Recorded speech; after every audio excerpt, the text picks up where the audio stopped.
Calling this meeting to order, 4:31 on Monday, July the 8th. We have a roll call, please. Chair Lindsay, Present. Vice Chair Kamra. Oh, you gotta get closer. Member Middleman, Member Delgado, Present. Member Taft. Thank you.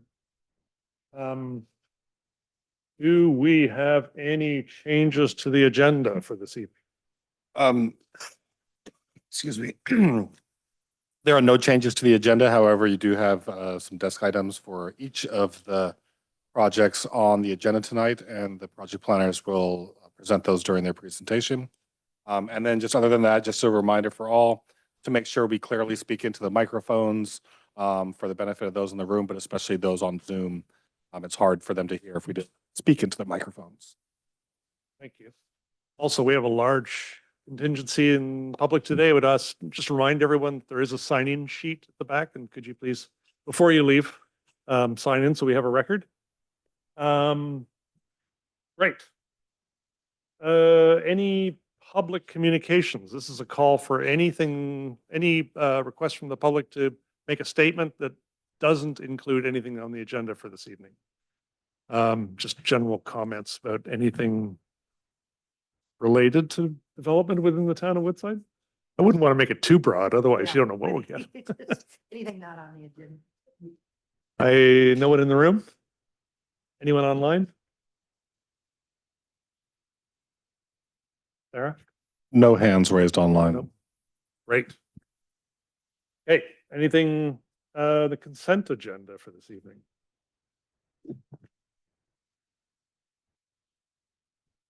It's 2 sets of minutes, May 6th and May 20th. Okay. And this is simply a call whether to adopt the minutes of these meetings? Is there a motion to adopt the minutes of the meeting of May 6th? I make a motion to adopt the minutes of May 6th.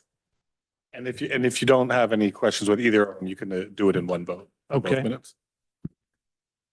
May 20th. And May 20th. I second the motion.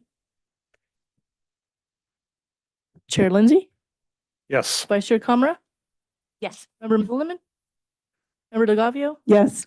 Member Taft. Motion moves. Thank you. Okay. Now we begin the public hearing. So we start with the first agenda item, which is 45 Turkey Farm Lane.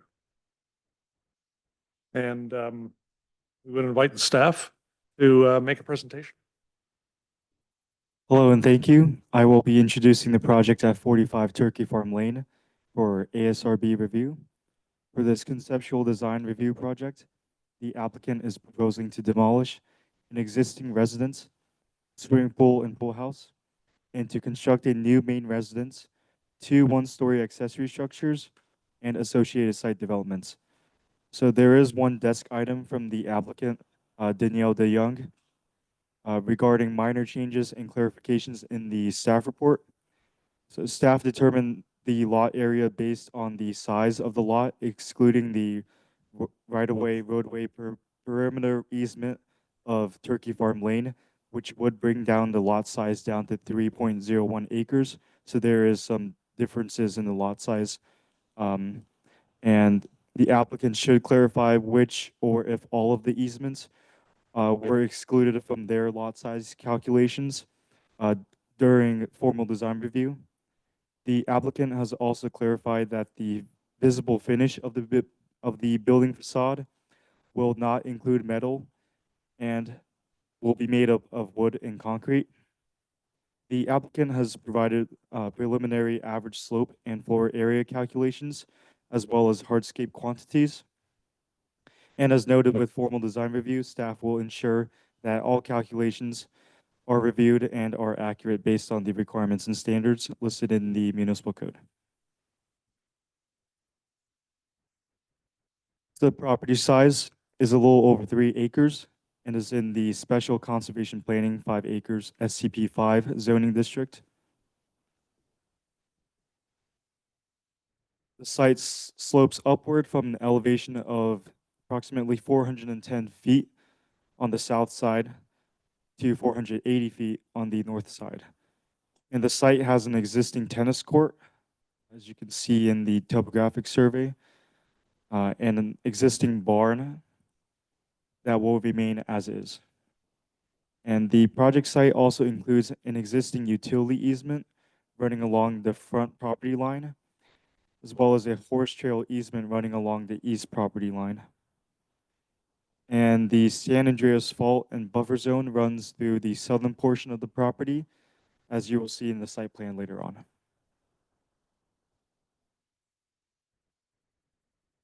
So this is the overall site plan, which shows the details and extent of the conceptual design project. The proposed main residence and accessory structures are located towards the northern portion of the property. The existing driveway would remain in place. The fences are proposed to be installed along the horse trail easement as well as along the southern portion near the main vehicular gate. So here is the enlarged site plan that shows the building footprint of the main residence.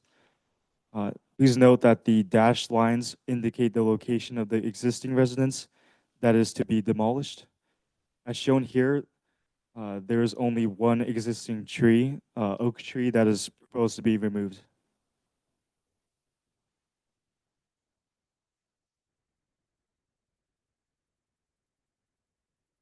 So this slide is a proposed paved area and surface coverage plan. And as noted earlier, the planning staff will work with the applicant at the formal design review stage to ensure that all paved area and surface coverage quantities are calculated accurately. So these next few slides are the elevations and their respective renderings for the main residence and accessory structures. So this first one is for the proposed gates and fences, including the ones for the horse trail easement elevation, the elevation for the vehicular fence, for the main gate elevation, as well as for the secondary access gate. This is the project elevation for the proposed north elevations for the main residence, as you can see on the top, and for the accessory structures on the bottom. This is the elevation for the south portion, or for the south facade of the site for the main residence and for the accessory structures. And this is the respective rendering for the main residence. This is the proposed east elevations, which would be the front of the main residence and the front/rear of the accessory structures.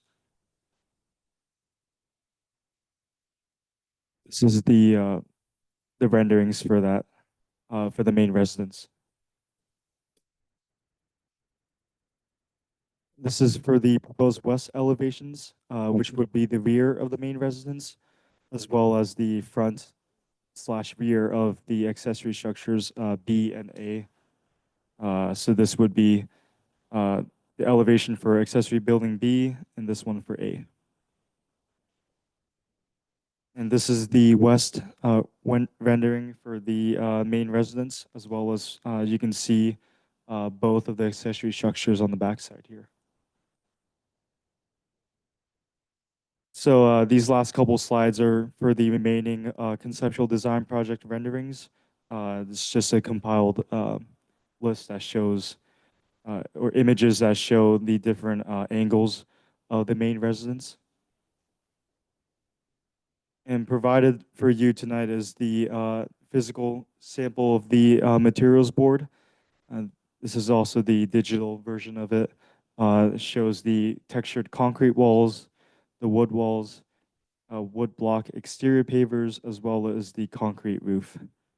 So that concludes my presentation. Staff is happy to answer any questions, and the applicants are also in attendance tonight. Thank you. Thank you. Does anyone on the board have questions for staff? No. Any of us? Quick question, there was a mention that there is no. Sorry, speak into the mic.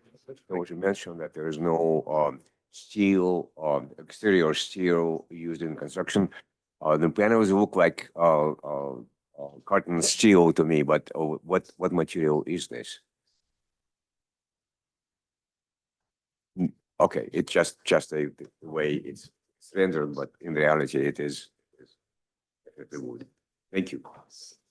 Could also address that question to the applicant. Yeah, I have no questions of staff, so with that, we'll move on to presentation from the applicant.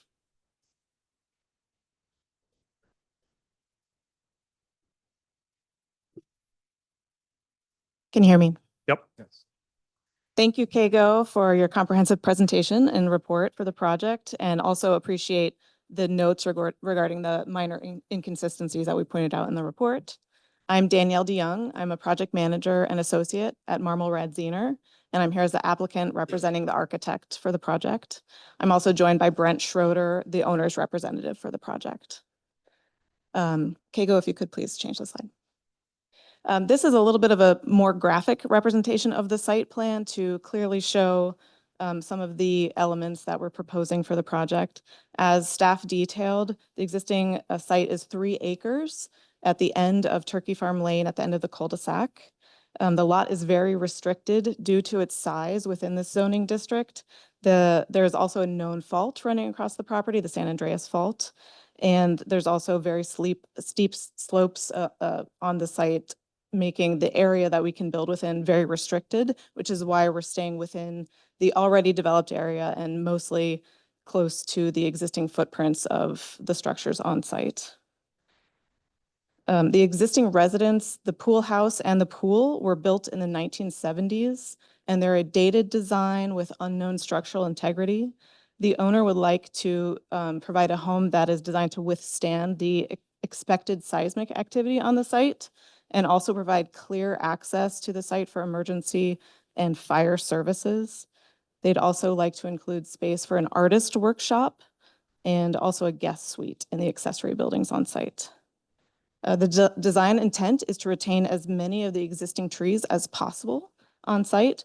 We're currently working with an arborist, urban tree management, to further develop the site and landscape and ensure that the trees that are existing are protected in place.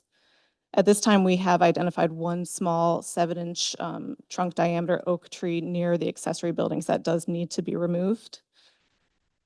And as Kago mentioned, a perimeter wood post and wire mesh fence is proposed along the horse trail easement on the eastern side of the property. And also we will remove and replace the existing vehicular gates near the driveway entrance.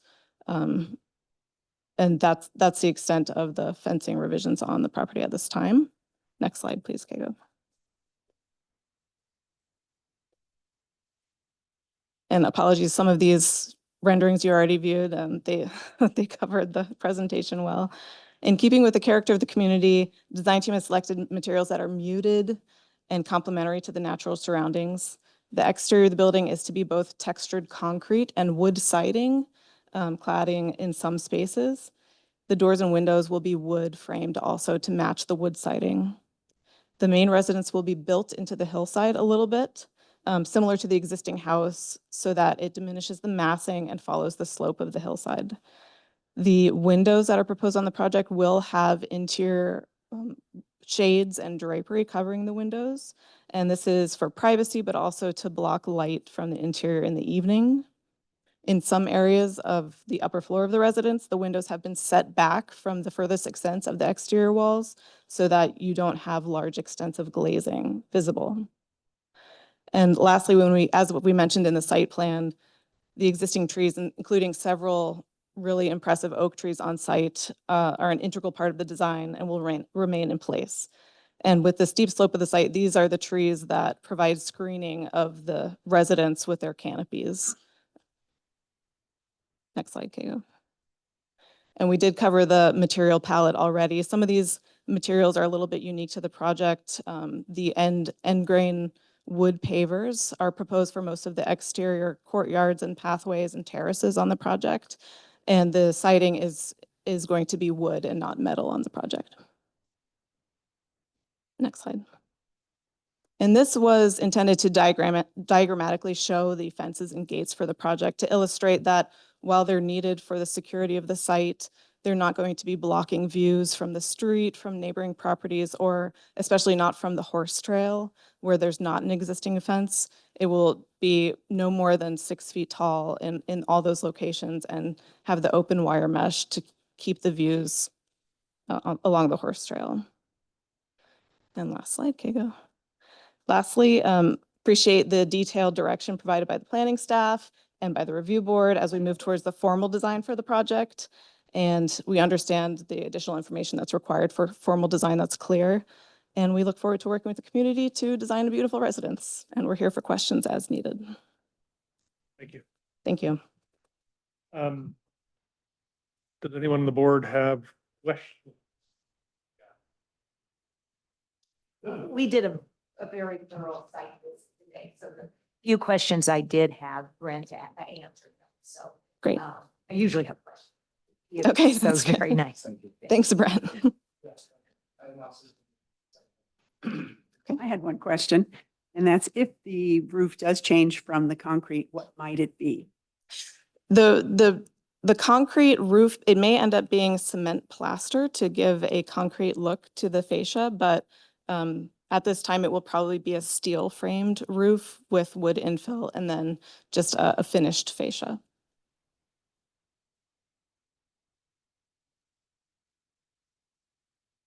Questions, Vladimir? No questions. Fascinating. I do have a question, and I'm curious if you could speak to the original brief that resulted in this particular aesthetic. Because I'm hard pressed to put it into a category. There's elements, there's The contemporary design elements, of it, modern yeah. elements, there's mid-century elements. It I will- draws from many inspiration. It does. I'd say the majority of the inspiration were mid-century homes. I see a lot of kind of Louis Kahn in the facade of the building, but it really was just an iterative process presenting some originally more jewel box designs to the owner and back and forth feedback. The roof structure is an interesting one with the vaulted shapes, and that just comes from continued iterative discussions with the owner and their preference.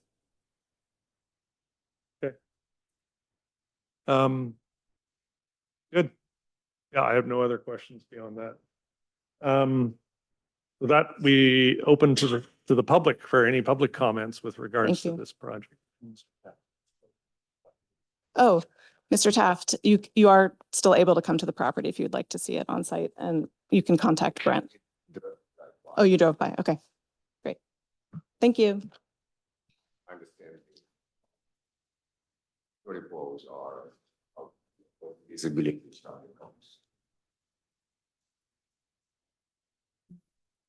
Okay, thank you. It's, so with that, again, open up to anyone in the public who wishes to make a comment regarding this proposal.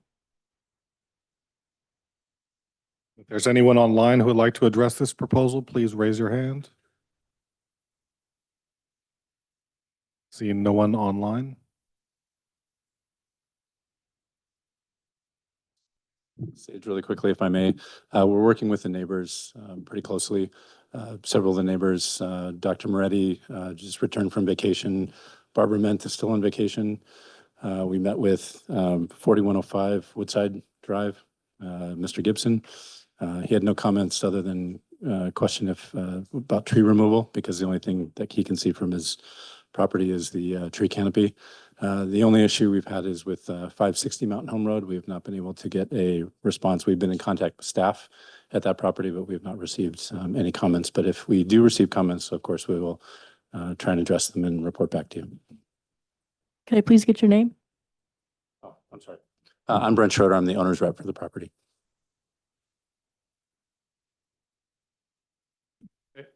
So no public comments, nothing online. Okay, wow. That's a little feedback. So with that, we close the public hearing and open up for board discussion. Who would like to kick us off?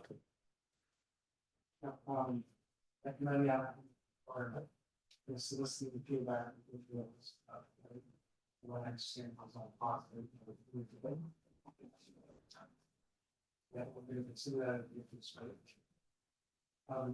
have not much to say about site planning. It seems like it's gonna be site after the project. This is a set for project, so maybe look by private building. No. In the bigger. Oh. This is the one.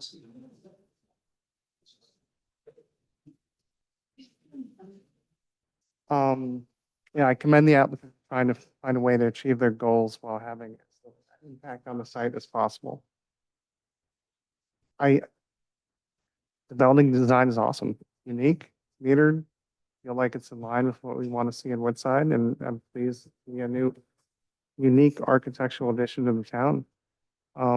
And I also like the fact that the applicant is trying to save as much of the existing natural state as possible. I would comment that there are a couple of trees when I made the site visit that were not on the removal list that look like maybe they should be on a removal list. And so I encourage the applicant to work with an arborist to reevaluate those trees and replace them with something that might stand the test of time.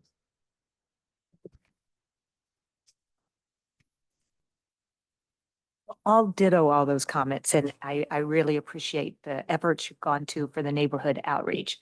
And I'm sure if they had a problem, someone would come forward. So I guess they must really love the project. And I also appreciate the thorough tour today, because that really helped us, me understand everything. So I don't have any questions about that. I think it's absolutely just a beautiful design. I love everything about it, everything you've done. The one particular thing I love are those wood pavers.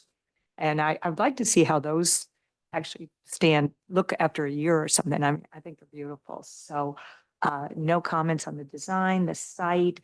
The only thing, I know it's out of your control completely, but that barn is such a treasure.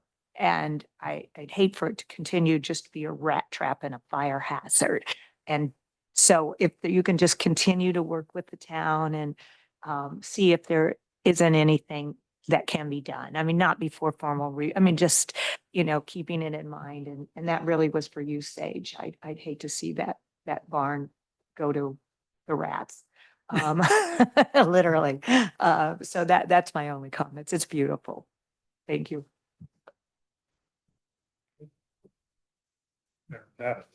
Just a general observation, and it's not typical of specifically Roberta Drive, which is basically access to the property. Also living on a private street, I can relate to this. The pavement on Roberta Drive leaves a lot to be desired. And there may not be, probably there isn't any neighborhood agreement for the maintenance. So again, this has nothing to do with architecture, just a kind of practical mention that it may be helpful when you contact all the neighbors to research maybe they had that agreement in place. If not, it's something you may be interested to put together. Again, it has no bearing on the approval of the architectural design and site. Thank you. Member Delgado. I think it's really well thought out. The materials are spectacular. I love that you're keeping the footprint, and it makes total sense to do so with the restrictions of the property. And I love that it's unique and it's not one of the other houses that we're seeing pass by every other time. So lovely. Yep. Well, Thank you. I'm going to break protocol, just go back and ask a question.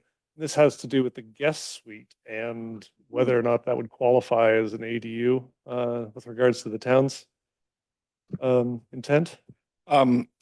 No, if I recall correctly, it would not. We're happy to work with the applicants to, if they'd like to make it an ADU.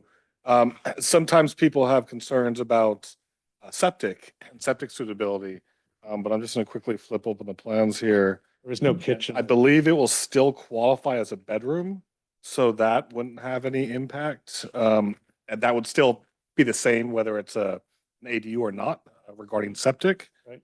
And so, no, like I said, we're happy to work with the applicant. if they'd like to convert, add that kitchen into the unit and would qualify for an ADU, whether or not they propose to have that be used as an ADU right now. At least it would provide the flexibility in the future for it to be used as such. Okay, clarifying question. It needs to have a permanent cooking facility. And so that's the definition in the code. But what we've confirmed with the building department is that that would include something that requires venting. So they'd have to do some type of cooking facility that requires installed venting. And then other than that, you have a sink in the countertop. And you plug in your appliances otherwise. Thank you. So yeah, just returning to summary. I echo the comments by fellow member Middleman about community outreach. This has been so important for successful projects in the past. So commend you on that. I do think it's an example where the constraints of the site forcing you to basically build on the existing platform is actually a good thing. It's a good thing in terms of preservation of trees and no significant trees are being impacted, one or two perhaps. I think it's tremendous. I do think from an aesthetic standpoint, it is unique, but I have no issue with regards to the residential guidelines. I think it's modest, given the potential for development of property that size. But generally, yeah, I think it's a nice project. Great. So with that, I can provide a summary, and the applicant did install story poles. So therefore, the board would have the option to allow staff to complete the formal design review based on the recommendations that I'll go through right now. And if there is any reason that in formal design review, there's a need for some type of planning commission entitlement, in that case, it would go to planning commission for review. Or the board can determine if it should come back to the ASRB for formal design review. So with that, the ASRB commended the applicant for soliciting input from neighbors to get feedback, for using the existing development footprint to minimize disturbance on the property, providing a design that's unique and uses materials that blend in well with the site. The ASRB recommends that the applicants just work further with the arborist to determine if any additional trees need to be removed based on their health. Also to continue to work with the town to determine what can be done to save the barn, to remodel it, and maybe add on to it. I know the applicants had some preliminary ideas for that, and we'll continue to work with the applicant with regard what they'd like to do with the barn. And the last recommendation was just to for the applicant to think about making the guest house into an ADU, and they could work with staff on that. Is there anything else you'd like me to add? So with that, we can entertain a motion depending on what the board would like to do with the project. Do we have a motion? I'll make a motion to approve this project and move it on to formal review. Is that the next step? Yes, and then the question is, would you want it to come back to ASRB or for staff? Yeah, for staff. So motion to forward it to staff for formal design review. Right. Chair Lindsay, Yes. Vice Chair Comra. Yes. Member Delgavio, Yes. Member Middleman, Member Taft. Motion moves. Thank you. Nicely done. So just for the benefit of the applicant, within the next couple of days, you'll receive a letter outlining the action that took place today. Okay. Moving on to our second item on the 773 Kenyatta Road. We get a presentation from staff. Give me just a moment to get on Zoom.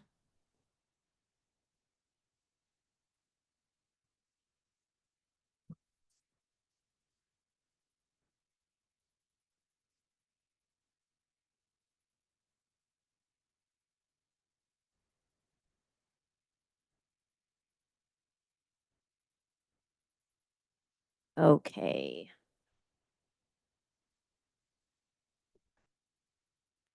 Going to share my screen.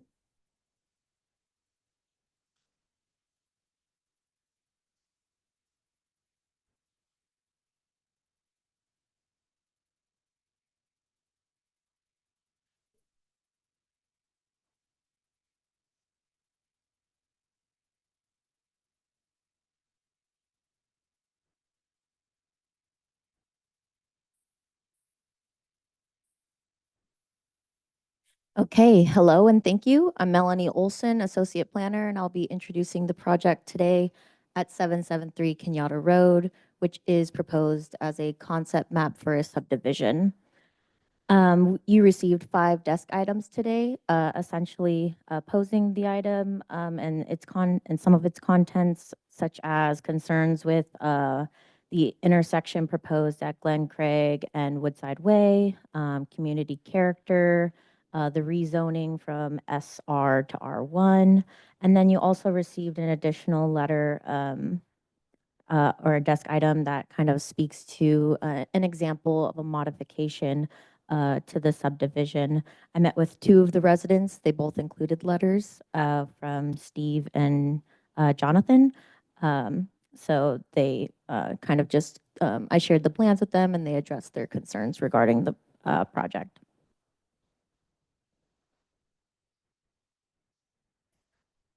So this project includes the subdivision of 2 legal lots with 3 APNs that are approximately 9 acres total.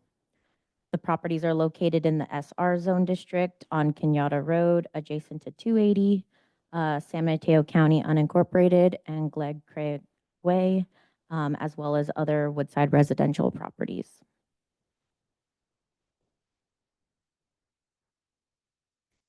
The subdivision would include dividing the 2 legal lots into 11 lots that range in size. The property is overall hilly and has areas that exceed 35%, which are shown in the dark gray on the screen, more so in the northern section of the map being shown. One of the proposed lots would be rezoned from SR to multifamily, which is shown in the bottom left of the property. This would be more so for the town of Woodside to be in accordance with the town's housing element, with the remaining 10 parcels to be rezoned from SR to R1 by the project applicant. They're also proposing a new or an extension of the existing public Woodside Way, public right-of-way. They're proposing to extend that road from Glen Craig all the way down to Woodside Road. Or sorry, Kenyatta, sorry about that. There's an existing 10-foot sewer and drainage easement on the southeast side of the property, over here, if you can see my cursor. Let me annotate.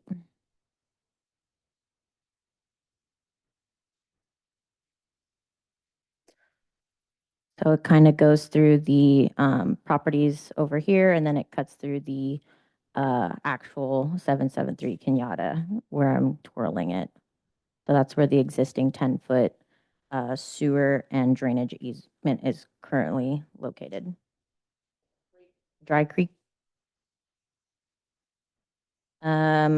So let me clear that.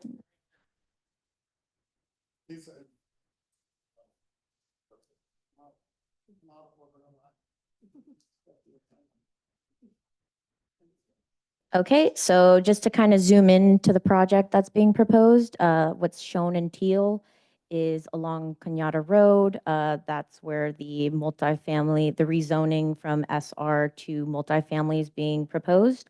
Currently, it's so these are just conceptual buildings that are on this map. They're not being proposed at this time. It's just to kind of show that these buildings are possible to be put on these lots. So it's conceptually showing about 20 units on the multifamily. And then if you look on the orange, these are all the parcels being zoned from SR or proposed to be rezoned from SR to R1, showing conceptual main residences as well as some ADUs. So this is the lower half with the Woodside Way being cut through. And then being shown here, are those upper parcels along Glen Craig Way, showing that the conceptual building envelopes down closer towards Woodside Way, more so away from the 35% slopes in most cases.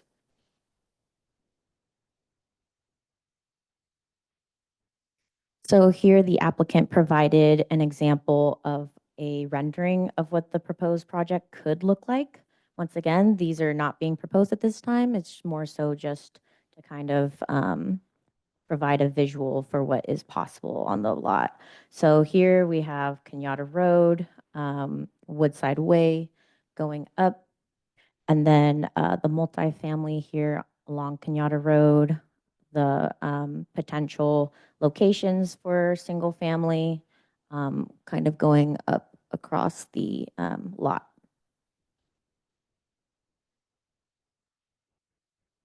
And then here is another rendering to kind of show you more of a direct from Kenyatta Road 280 of the multifamily Woodside Way extension, and then as well just an example of what a single family residence could look like from this view.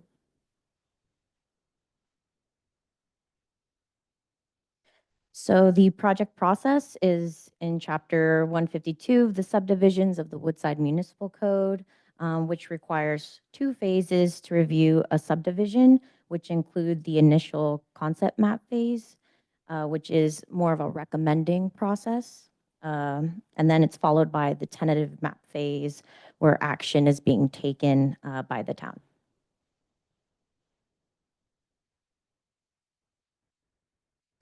So during the concept map phase, staff reviews the project, and then the municipal code requires committee review, such as from the environment and open space, trails, and then currently here, we're at the ASRB phase. From here, these recommendations will be provided to the subdivision review committee, which include the planning director, town engineer, town geologist, and fire chief. This review committee combines the recommendations of all committees to be distributed to the applicant to potentially apply. This leads to the tentative map phase. The tentative map phase includes much more details than the concept map phase. This process will go through a similar process as the concept map, where the committees will be able to review once again the subdivision and any updates that were applied. However, at this time, the recommendations from the subdivision review committee will go to the planning commission and then ultimately town council. So at this time, the ASRB is required to provide recommendations pertaining to the proposed subdivision with respect to community character, site planning, building design, and landscaping, specifically the topics shown in yellow on the screen. That concludes my presentation. Staff's here to answer any questions you may have, and then the applicants are also here if you have questions as well. So thank you. Thank you, Melanie. Are there any questions for staff? I have a question for Melanie. On number 5, you asked us. Sorry to interrupt. If you could just speak into the microphone, Oh, people in the okay. back are having trouble I have a hearing. question. One of the criteria is number 5, the designation of any building or site or lot which requires special review when building permits or grading permits are requested. It's interesting that you've asked us to look at these lots and this concept, but the zoning hasn't taken place. So all of those upper are still zoned SR1. Does it seem like we're in here too early? I mean, should the zoning happen first and then we look? No, this is part of the process for a concept map. So the idea is to get early feedback to the property owner. So this is their proposal to rezone it to R1.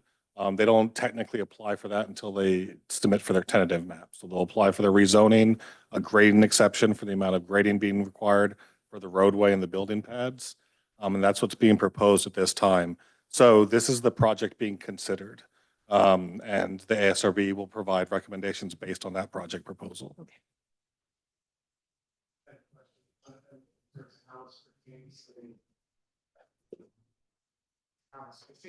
It's not on.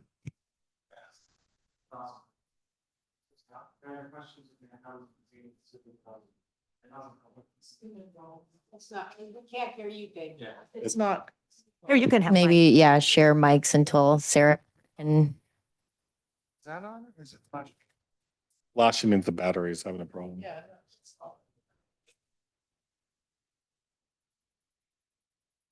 I had a question in terms of, yep, that one's working. In terms of how this pertains to the housing element. I understand that the multifamily zoning is expected in terms of getting the housing element to pass, but how do the lot splits for the other 10 parcels and the zoning designation pertain to the housing element? Is it expected? Is it not? So they're not contemplated in the housing element plan in order to reach the RENA targets. If they do get split and if they do get developed, every residential unit will count towards those RENA requirements. So the housing element is a plan. It requires there's a certain amount of buffer that gets put into that plan, understanding that every proposal may not be built out. But the subdivision is not something that has been included in the housing element as the plan. But that, just as any property owner with any property can propose to subdivide, and the town will process that application. Understood. And so currently, there's no expectation from the state that the subdivision of those lots happens. It's not included in discussion with the housing element. I have a few questions. Looking at lots 6, 7, and 8, there seems to be a lot of issues with uncontrolled sheet flow, with fall 250 feet away, landsliding, drain channel effect on the neighbors. How is that going to affect everyone? Is there a possibility that they don't consider developing those? I mean, like, everything's a possibility. It seems like there's so much open space that we're trying to preserve. Is that not something we could consider there? Also, is the speed limit 35 there when they were doing their calculations for how many cars are passing, et cetera? Is it 35? Does it hop up to 50 there? I don't know the speed limit. Maybe the applicant could answer that, but I'm not sure. Maybe. And can there be larger houses than what are shown on the map if they so choose after? I know this is conceptual, obviously. So the maximum resident size in the R1 district is 3,000 square feet. You could apply, you're allowed a total floor area maximum of 4,200 square feet for each of the lots. There's a resident size exception that some of the lots may be able to apply, meaning they could use more of their TFA towards their house, but it would not increase their TFA allowable. So the maximum TFA is 4,200 square feet. Every lot's allowed another 800 square feet for an ADU. So that's the maximum square footages. These are just footprints that they're showing. And the code requires that they show a place in which a residence could be placed. So you're not creating a lot in where you could not fit a residence on. So that's the reason for them showing these locations. Is it 8, the one that's in the back of 8 and 9? Is that the two that are Yeah, so, that on a separate road? no, so 8, it's just the, Oh, 9 and 10, sorry. yeah, so 9 and 10, they're just both off of the Woodside Way, and the lot 9 is a panhandle lot. And so it has its own driveway access to the back. And what's the maximum amount of buildings that can be put on lot 11? On lot 11, there's not a maximum amount of buildings. The town is currently in the process of reviewing objective design standards. And so that limits a certain amount of square footage and height. And could it potentially be up to 30 to 40? It's, if they could fit that, they could, the rezoning is proposing a maximum of 20 units per acre. And so that would be the maximum density allowed. And how many acres is that? This is about 1.611, I believe, is being proposed.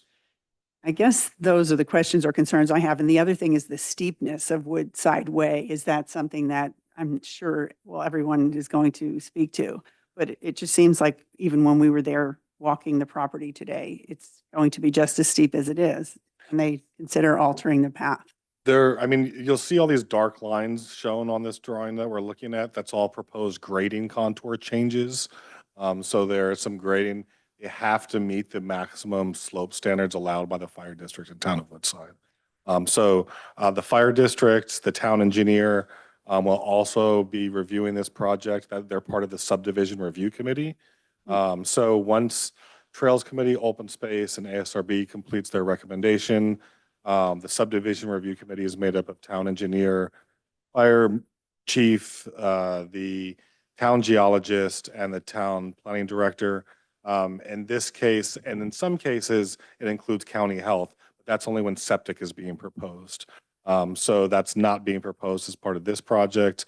The applicant is starting to work with the town engineer to look at getting the lots available for sewer. You reminded me of a question I had.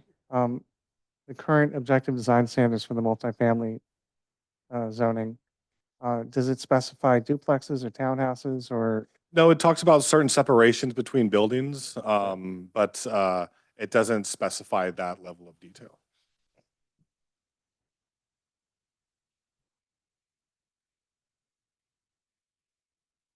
Any other questions for staff?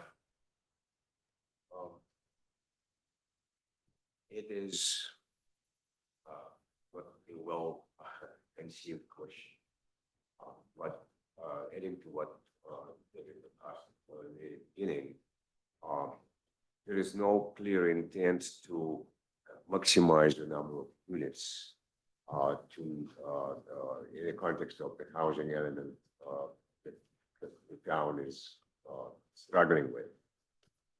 So clearly it's private property and the owner has all the right to maximize the payback. So what is the rationale for keeping 4 residences in the proximity of a noisy highway? And I know for a fact that it's really kind of very noisy neighborhood. So I'm trying to follow the logic. It sounds like having low to medium income housing in that area would be realistic and will have the similar payback. I mean, these single family residences shown on the right cannot really have a lot of ROI. This is what the applicant's proposing, so they maybe can speak to that better. But a well-conceived question. These are so general, like one would wonder. yeah, and then just to clarify, the housing element noted the multifamily site to carry 16 moderate income housing units. It's a certain income level that also needs to be addressed with the housing element. So it wouldn't be extremely low or low income, or some of the units could be above moderate, but they're looking the housing element projected for 16 moderate income units. Thank you. Any other questions? Nope. And, sorry. And one more technical question on, in terms of the first floor, in terms of the square footage numbers, I just want to make sure I'm reading it correctly on the multifamily. Are those first and second floors, those floor numbers are per unit? When it's, noted on each one of those structures? So they're showing certain footprints to be shown on the different lots. And that's just a footprint being shown. So it could have a floor above that. But again, use the maximum Woodside method, 3,000 maximum resident size, unless they went for an exception to take more out of their teeth. It was specifically on the multifamily, but what you're saying is that when it says first footprint, it's one of the sides, and then the second is the other side in terms of footprint. For the multifamily? Yeah. I believe so. The applicant can probably best clarify that. They're showing this as a concept. It's what they've talked to staff about. In order to get 20 units on the site, they're looking for a lot of this size to make sure they can fit in the necessary roadway and fire truck turnaround requirements, as well as providing enough parking. And what would the max height on these be? I believe I'd have to double check the objective design standards. I believe it's at 35 feet. It might be 40. I can double check that for you. That's what's being proposed and being considered at this time. I went through planning commission. The town council will make the next consideration. I have a couple of clarifying questions. Thank you for the overview of the process. I think one of the things we're struggling with is where are we in this in terms of concept? My specific question, because I heard a lot of feedback today from surrounding neighbors around at what point do you evaluate feasibility of any of these ideas? Feasibility being sewer, width of the road, amount of cut necessary, a bunch of questions around difference between what you can build and what you should build, perhaps. I don't know if you could speak to that, or Sage. So the, at every step of the way, there's the ability to provide comments. At this stage, they're showing a fair amount of grading being proposed that would be required to place the roadway as shown, as well as that would extend grading into some of the building pads for the properties. So that's all stuff that should be considered and commented on at this time. In terms of the sewer, water availability, fire hydrant pressure, things of that nature, that all has to be nailed down with a tentative map application. So that's the next step. So the applicant is working with the different utility providers to nail down essentially what's called the will serve letters that will provide the ability to connect to the different utilities necessary to serve the number of units being shown. So that would come at the next stage. In terms of road widths, steepness, that's all stuff that will be considered at this stage, as well as the tentative map stage. Some more details will be provided at the next stage, although the widths are shown, the contours are shown, there's some roadway profiles being shown. All of that will also be considered by town engineering and the fire district at this stage and the next. Okay. Sure. In some areas, especially in Santa Clara County, we drive on the freeway and we see where the apartments being built are kind of overlooking the freeway, and it looks ugly. It's just one would wonder, how healthy it is and all this. Highway 280 is viewed as one of the most beautiful roadways in Northern California. Looking at the rendering, I can see the concept of separating higher density housing from the existing single family residence. So there's a kind of a buffer zone, kind of transition to the higher density development, but it will be immediately visible from the highway. And some trees are shown, but it's still, when we'll drive on Highway 280, one would see that, okay, here's like a whole bunch of housing. So is there any, at what stage the town would concern itself with the look of it from the general public's point of view? The town is currently considering the objective design standards. So that's what would guide the development on the property. So that gets into things such as heights, color, setbacks, and all of that is being considered, was considered by the Planning Commission. They provided their recommendation. The next step would be considered by the town council. So yes, this is just concept renderings showing to how something could fit on the property. Just staying on that topic for a little bit. So Kenyatta Road is designated a scenic corridor. Is it all of Kenyatta Road or just certain sections, or? All of Kenyatta Road, and it's a locally designated scenic corridor. So yes, all of the locally designated scenic corridors are just the lengths of the road within Woodside.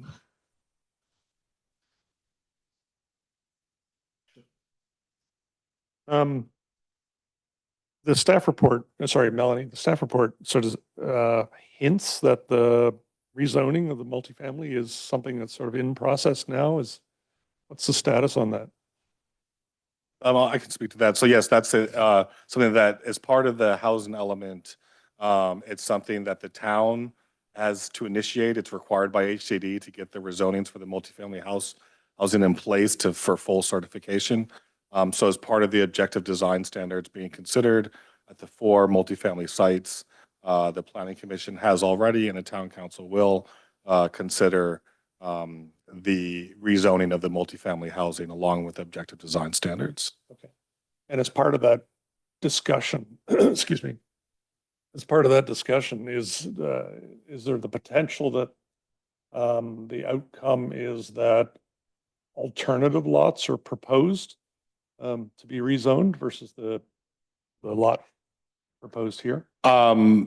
Maybe alternative configuration, but not necessarily. I mean, if it'd be up to the Town Council if they wanted to open up the conversation to revisit different multifamily housing sites.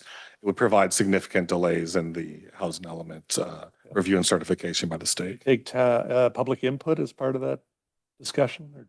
In terms of alternate sites, I mean, people can provide any comments they'd like. It'd be up to the council to determine if they wanted to open up that conversation. Okay. Any other questions? Nope. Of staff, yes. And sorry, just to clarify, the maximum building height proposed in the objective design standards is 35 feet for the multifamily housing site. Should be noted that the single family housing as proposed to be R1, the maximum height in that district is 28 feet. And the multifamily, that's in draft currently. That's correct, yes, yeah. That has not been adopted by the Town Council. Sure.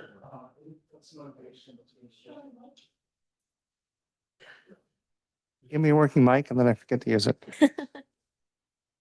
What's the motivation, the difference in that height allowance for a multifamily building versus a single family? I think it's a matter of trying to provide more flexibility for multifamily housing. So the different sites are providing different height limits. This site has a little bit more slopes to it than, say, another site that's being selected and worked upon for the town that's really flat. So they looked at a shorter height limit on the flat lot, providing more flexibility on the sloping lots. Another town-owned site is very constrained, so having an increased height there makes sense to provide the units. The Planning Commission looked at even possibly further increasing the height at Kenyatta College to allow for more flexibility there. Although they recommended to staff to increase that height, and then their final recommendation brought that height back down to what was originally proposed. And I should note that the R1 district is the shortest district in town. All other single-family residential districts are allowed to be 30 feet tall, such as the SR.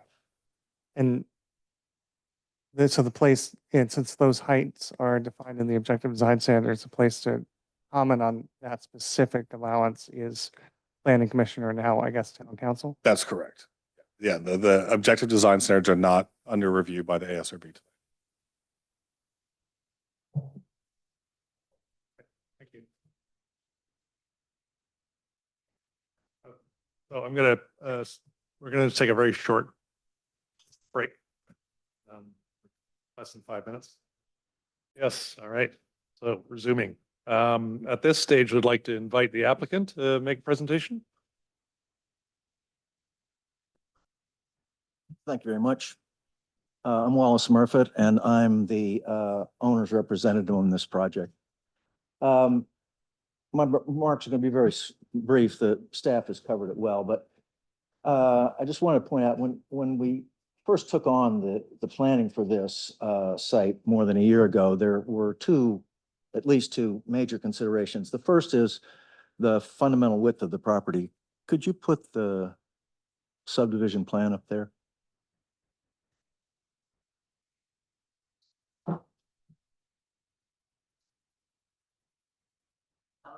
Yeah, that'll work, I think. Can you see it? Yeah. So the property line on Kenyatta Road is long. It's 466 feet. So it's a good sized property. And the second consideration was right away, the town came to us and asked us if we would cooperate with them in putting this part of this property forward as part of their housing element to satisfy their RHNA requirements. And we agreed to cooperate with that. And, you know, those two created the first design sort of dimension, which is it needed to have something, access to go up and separate the site. So my remarks, I'm going to talk about first the road, Woodside Way, and second, the lots themselves. So with respect to the road, we originally had proposed a cul-de-sac because we really do not need the road to go through all the way. I'm showing this on the map behind you. We could come up from Woodside Road right here to a place somewhere in the middle of the property here and have lots that divide off of that. Yeah, like that. And we never did need this connection over here to Glen Craig. However, when the property was originally subdivided in 1927, the subdivider of this whole neighborhood, I don't know which pieces were part of that at the time, but certainly this one, dedicated a piece right there of Woodside Way to the public. And that's right of way that the public owns. And so the town came to us, collaboration with the Woodside Fire Protection District, wanting to provide more access to the Emerald Hills neighborhoods up on the top of the hill above us. If you've ever driven up Glen Craig, you know it's a quite narrow road. And the concern was that in the event of a fire up in the top of that hill, that the fire department wanted more fire access for the trucks to come in and for the citizens to egress from the neighborhood. And so we designed the road to connect from our road to the piece that the town needs. And so that developed the general outline of the road. Much has been made of the grading on the site, and there's no question the site is a steep site. However, our civil engineer, who's here, has designed this to be as flat as it possibly can. And well, when you walk up the thing right now, you do have to walk up some pretty steep slopes. But as we've talked about tonight, there's going to be not an inconsequential, for this to work, there's not an inconsequential amount of grading, 15,000 cubic yards. However, no import and no export. So the grading plan is to take the dirt, which is on the site, and stir it around and place it differently to make the grades work. And when the final solution is presented, the grade on Woodside Way from the Kenyatta Road side is only 13.5%. It's not that steep. There are plenty of 13% steep roads in this town. And the grades on the Glen Craig side are only 7.5%. So it's really, if you closely examine the grading plan, not that steep. We've proposed a width of 28 feet, and some people have commented about that. We did that because the original impetus for the road came from the fire department, and we wanted to be sure that there was plenty good fire truck access, but we're not married to that. And if somebody wants it to be less, we're happy to accommodate. To me, the width of the road is a question for the town of Woodside and the Woodside Fire Protection District. We're indifferent about the width of the road. Another issue with the road certainly is trees. And there are a bunch of trees on the property. The trees on the property, there's a very lovely oak right there at the intersection where Woodside Way would intersect with Kenyatta Road, and you can observe that there's a little bit of a sway in the road right there. It couldn't come down and be 90 degrees. We put that sway in there so that we could avoid that tree. Then there's a junky one someplace up in here, and no more trees up in here. Unfortunately, there are a lot of heritage trees, but they're all right up here in the town's right-of-way. And, you know, it's just a consequence. If the town wants the right-of-way and they want the road to go through, unfortunately, those trees are in the public right-of-way. And nothing, we can't move them, nothing we can do about it.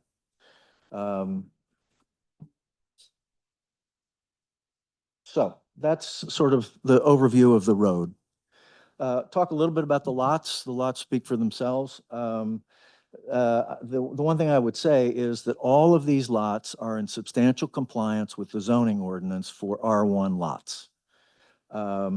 The 20,000 foot lots, these down in here, abut the Palm Circle lots over here, which are the same zone, although they are greater density because our lots are 20,000-foot lots and the average lots on Palm Circle are 14,000 feet. So it's a little tighter, it's a little more dense, but it's the same zoning. And we purposefully did it that way. We were saying, well, how can those neighbors object to be abutting properties which are of exactly the same zone as their property?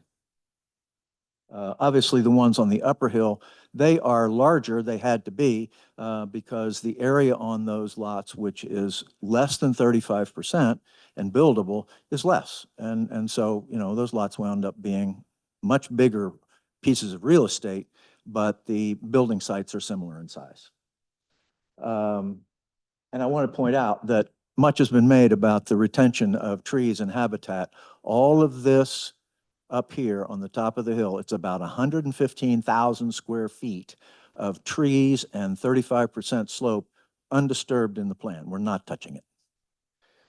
With one small exception.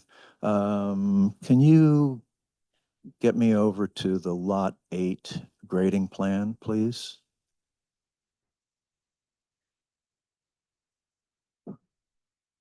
There we go.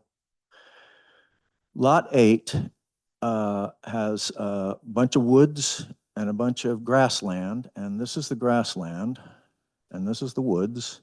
And the plan to access it is to come off of Woodside Way with a driveway that cuts across the hill and then comes up through the grasslands. This area right here is about 100 lineal feet by 20 feet, or about 2,000 square feet, where we are requesting a variance of the 35% grading prohibition to provide access to the buildable portion of this site. Okay, so it's 2,000 square feet. We're preserving about, as I said, about 115,000 square feet. So we'll be requesting a variance of about less than 2% of the slopey real estate on this site in order to build on it. So that's the only variance we need.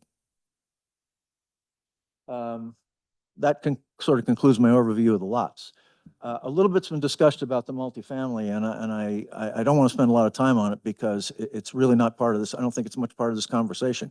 You know, the Planning Commission has approved the housing element. They have approved the guidelines for this site, and they've approved the zoning of this site. It was to go to the town council tomorrow night, and I don't know why it got put off, but you know, there's a lot of pressure from the state to approve the housing element, and I think it's a foregone conclusion that, you know, this site is going to be a multifamily site. I urge you not to get too hung up about that exact plan. What this was an effort, it's a design study to see the feasibility of how you could actually put multifamily, whether they're apartments or townhomes or what it is, but many houses at a higher density than single-family residential on this site. And that plan right there is accomplished by, and you can see the contours run around like this. It's a knob, and it's designed to conform to the hill so that all of the buildings face down the fall line of the hill, and so you don't have to reshape the hill in order to accomplish that. And that was the objective of that design study. Now, I don't know if that's what it's going to look like, but I do think that in order to get any kind of numbers on it, it will be 3 levels of some type of structure overlooking each other. And could you go to the renderings, please?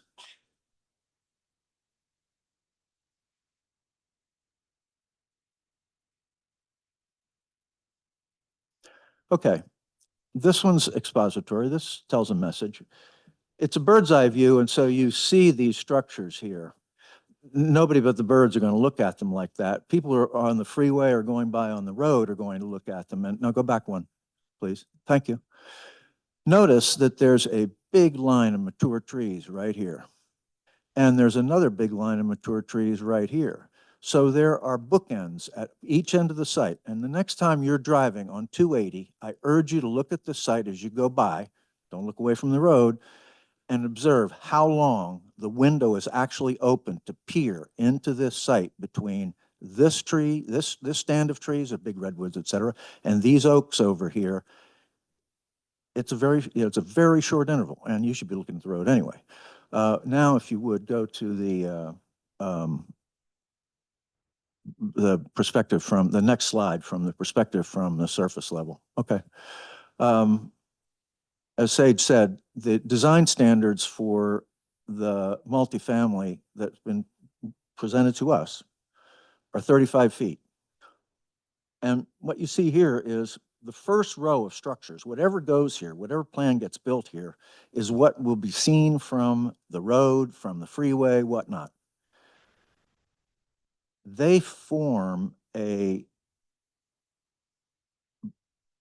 sight screen for the buildings behind. This is an accurate depiction. You can just barely see the roofs behind. So in the real world, all you're going to see driving by this is the very first row of structures. You see a big project when you look at it from the bird's eye perspective, but actually from the surface, it's going to look like this. You're going to see the first row of structures and not the ones above it.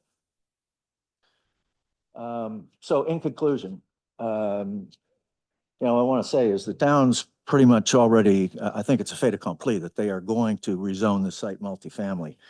The question really then is not that one lot. The question for you is the 10 lots that we are interested to subdivide.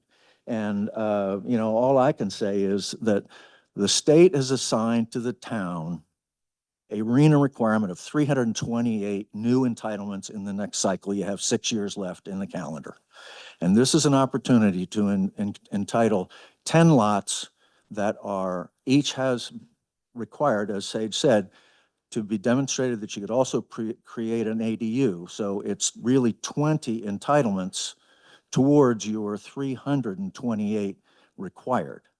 Where is there a better site in the town than this one with a freeway on one side, permanent open space on another side? The houses on the north side are over the brow of the hill. None of those people can see this lot. And there's nobody on the other side of the freeway who looks into this lot. The only neighbors for this are these right here. 1, 2, 3, 4, 5. That's it. So, which? Oh, okay, fine. Yeah, right. Okay, the people on the other side of Glen Craig. Point well made. But my point is still the same. This is the farthest piece in the town of Woodside from the center of town. Where better to put many home sites to satisfy the state's requirements? So we propose this, well conceived to meet the code. The question is the town serious about meeting its RENA objectives? If they are, then this is an excellent opportunity. Thank you. Thank you. Does anyone on the board have questions for the applicant? I do.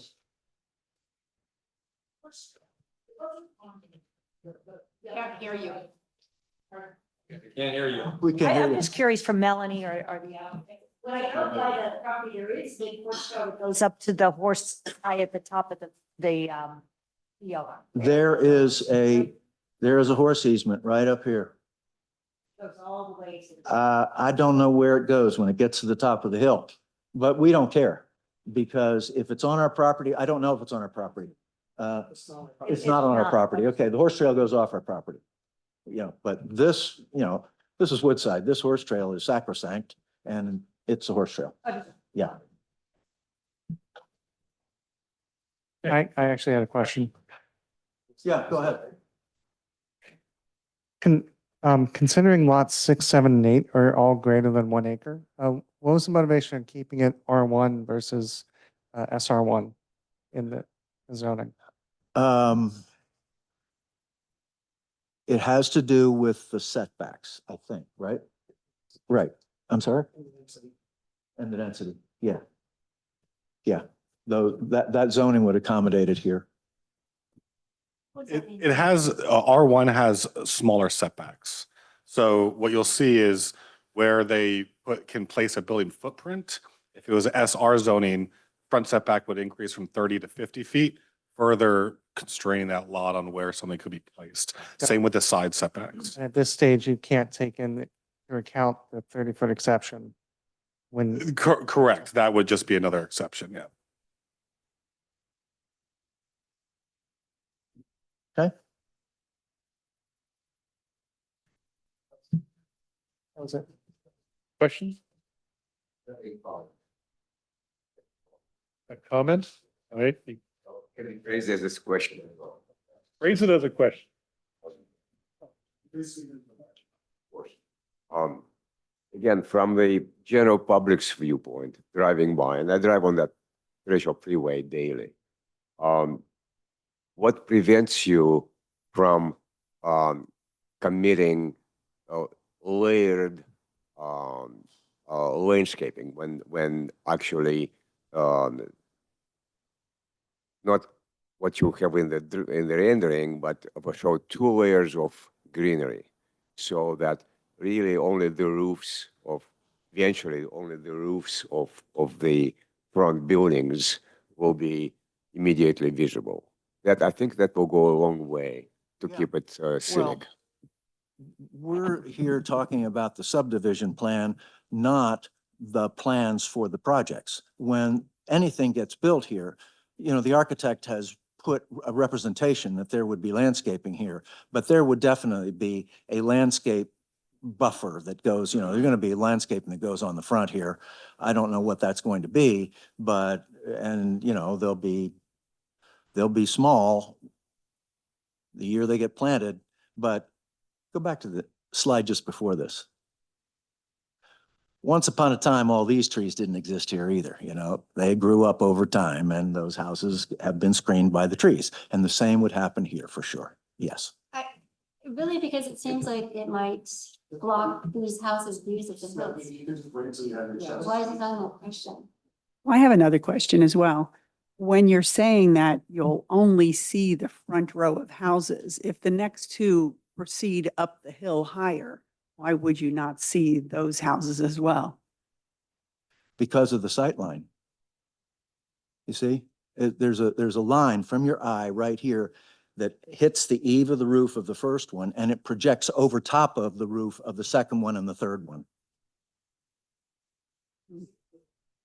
A little bit, yeah. Only from the far side of the freeway. From the near side of the freeway, the sight line is steeper.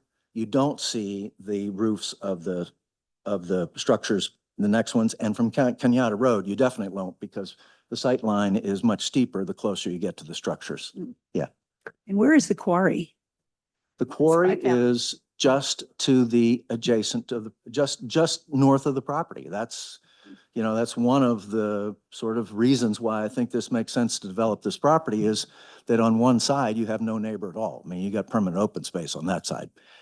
Yeah, that's the quarry right there. So like I said, you know, there's nobody here. There's a freeway over here. The property ends up here and these residences over the top of the hill, they cannot see down on this side. So 3 sides of this property are totally open. There's a huge house on the far left, top corner, right? Underneath. There's a massive, Isn't that up there. A house on the ridge line? No. Yeah. There is currently. I know, but no, we don't have, we're not contemplating a house on a ridge line.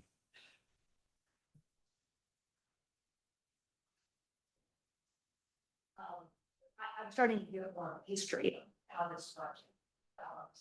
And I must say, having like one of the credit roads and they tried to almost have making up like 2 trucks and the spring I would have. But so it's really the town that wants this extension of the road rather than the builder. The town is reacting to a proposal. I think what you'll find is the fire district probably prefers it more than anyone. So it's likely that even if there was a cul-de-sac, the fire district would require some type of emergency vehicle access through to Glen Craig. It's quite possible that they would. But I having gone up Glen Craig, there's not much, but it's very short from Kenyatta up to 805 Glen Craig. So the fire, yeah, I mean, I realize Glen Craig, they're being dangerous road. So the fire department's thinking that they would use this road to get to those top houses? There wasn't much of a road. No, there's nothing there now. It's just, it's a public right of way. It's not developed. And so the applicant is proposing that it gets developed as part of this project to connect through where they're proposing the connection to Kenyatta Road. I mean, the engineering department has had minimal review. You know, what we talked with the applicant is that there is a public right of way at the top that's already dedicated. And that is that area that Melanie just circled there on that kind of magenta color. So is that something that could be like a requirement that it is restricted access only for fire instead of it being an open road? It's something that's could be looked at as part of the design. It'd also be subject to review by the fire district and town engineer. In the vein of this question, you spoke that you had originally planned the subdivision with the cul-de-sac versus through street. Right. And, whether it was in your conversations with the fire department, the town's conversation with the fire department, I'm trying to understand what the benefit to a through connection is when there's a through connection to the rest of the neighborhood from Glen Craig on Kenyatta, and understanding what the weighing that benefit against the cost of developing right away that the town has had the option developed for 97 years and hasn't done it yet. The town has not developed it. It would be a road to nowhere if the town were to develop it at any time in the past. Perhaps I can comment as a continental member of the Emergency Preparedness Committee. The egress from Glen Craig is very bad. There are lots of people up the hill. In order to get to the main road, the bottleneck will be at Jefferson. So because all people from up the street on Jefferson will be also trying to escape, if you would. So indeed, the suggestion by the fire department is entirely logical. As far as the costs, creating a turnaround in the middle of the subdivision would be probably as costly or even more costly than connecting it through. So I think it's a win-win when the developer agrees to do what the town wants, and the town really wants better safety for the neighbors. My question would be, and I promise is the last one, has to do with the parking versus garages. So there will be 20 dwellings, and each dwelling will have at least 2 cars, probably. So is there any provision or any strings attached or planning around how those cars will be kept? Will there be garages, or it will be open parking, which is minimally required, but also looks like a parking lot? Yeah. I would say the same thing about the single family as about the multifamily. The purpose of the drawings on the single family lots is to show that it is possible to put a building pad there so that the town doesn't entitle a project which you can't build on. Exactly how it's configured is going to be up to an architect to design a house. But in this market, I can't imagine anybody designing homes of this, in this neighborhood, that don't have 2-car garages and parking outside for guests. But there'll be no parking allowed on Woodside Way, that's for sure. One thing I might add, I'm sorry? Woodside Way, our road, which we can now officially use the name. We're working with the county on the intersection of the road and Kenyatta Road, and I will tell you that we will be proposing a stop sign there. So have some people talk to me about how they really object to the speed at which people go up Kenyatta Road, and there are 3 stop signs. I guess there are 2 stop signs now. There'll be a 3rd stop. We would propose a 3rd stop sign here for sure, which would have additional traffic calming influence over the Kenyatta Road, at least as far as here. And just to clarify, the requirement for single-family residences would be to have 4 on-site parking spaces for the residents. And for any one bedroom or more ADUs, they require one parking space each. Thank you. Any other questions? Okay, I think it's, I mean, we see so few of these that we struggle at this very early stage to balance between something that is concept. I think we want to, or we have a tendency to jump into how feasible something is. Yeah. Right? So actually, I have a question for engineering. Jim, is it? Yeah. And, I mean, it's a challenging site. There's a lot going on. There's a lot of soil needs to move to make this Yes. happen. So as Wallace was just saying, the whole point is the design was dictated mainly by the road. We wanted the road to be smooth, even, all the way up. It's below the 15% thresholds, which would be required for concrete. It's only 13.5%. It's a smooth road all the way up. The other thing we looked at was to balance the grading on site. Knowing that we also have to have we want to try to maintain areas that are for the houses that are going to be in their future. Now, we're not showing any graded pads or anything like that, but we're trying to disperse the grade and the soil around the site so that makes a really good smooth roadway with not ups and downs, but a nice even grade as you go up. And then also on the sides to take some of that soil, move it around, place it there so that when all's said and done, hey, could be a good site for a house. It's not a level site. That's all for a future homeowner to figure out what they want to do there or what the multifamily would end up. But the idea right now is we're demonstrating that we can make the roadway work nice and smooth, transitions for it, grade the ground on either site. If you notice, if you've been out there right now, that site's been butchered beyond belief over the years. So we took a really close look at the 35% areas. We all know those are the things we look at very carefully in Woodside. And we sat down with a really fine tooth comb and laid out what do we think are these man-made ones and what are more of a natural one. We made that very clear. We know exactly where those are. It's primarily what you see right here for lots 6, 7, and 8. Those areas are primarily untouched. Everything on the lower spot or lower portions towards Kenyatta Road, that's all been butchered over the years. The idea is to take it, fix all that grading problem we used to have, create that smooth road, and create transitions on the side with grading, but also balance the grading. Yep, butchered is a good word. It is. Okay. So the scope of your work is largely focusing on the roadway, potential drives. Well, it's that, and we're also trying to look at it. You can see that when you look at the contours, if you look specifically at like 1, 2, 3, 4, and 5, those lots have lines going across, but they're pretty smooth. So the idea is to give a smooth hillside that's not as undulating as you have now all over the place, but to smooth it out as much as we can, making that roadway, use the availability of the dirt we're going to have to create to make that roadway, and make the rest of the lot conducive for what might be used in the future. Okay. So some of the feedback I've heard is that much of the hillside is being cut out and pushed down the hill to level out some of the lower properties. Is that an accurate statement? Well, you can see with the dark lines. The dark lines are what we call proposed contours. Right. We're keeping those in the area that basically is already developed for the most part.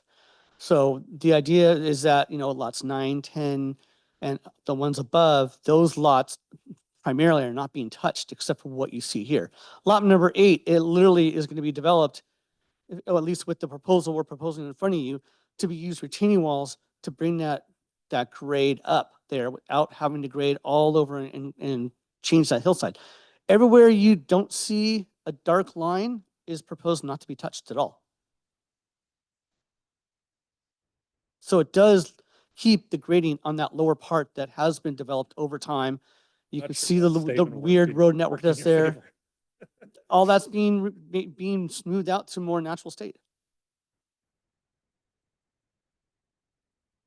Okay. Thank you. Yeah, welcome. Question for the applicant. Do you have a target in terms of number of units on the multifamily lot that you aiming to create? No, we do not. No. Does your What client? it turns out is before we did this, we laid out some design charrettes of what what a project has to look like in order to achieve 20 units per acre. Not doable. Things have to lay out like on grid paper, 90-degree angles, very dense, very tight. This is 20 on an acre and a half. So that's about 12 per acre is what that represents. But to get to 20 per acre, I don't think is feasible in this town or on that site, because it has to look like a project on graph paper in order to get to those numbers.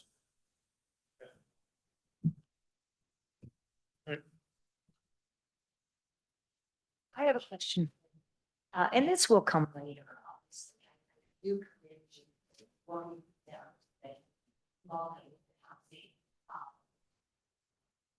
but the more you squeeze in, the less area there's going to be kids to play. I mean, obviously, you're doing all the living house, you're going to have young children. Not in this way. As an 18, I can tell you, 13.5% grade is you're not going to have young kids fighting that. So it's more of a comment later, but did you plan, all these housing, but where's the play structures, the areas that would be, is there going to be a park in the middle of it that kids can play in? Because otherwise there's nowhere to go. As I said, You should get in your car.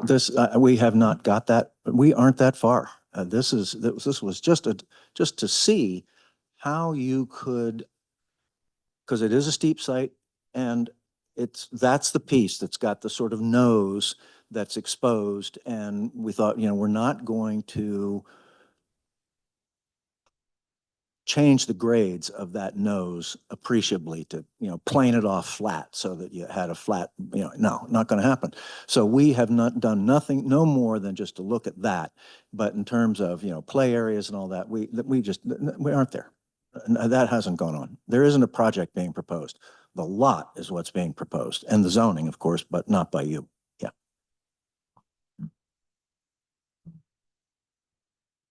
Any other questions? No, thanks.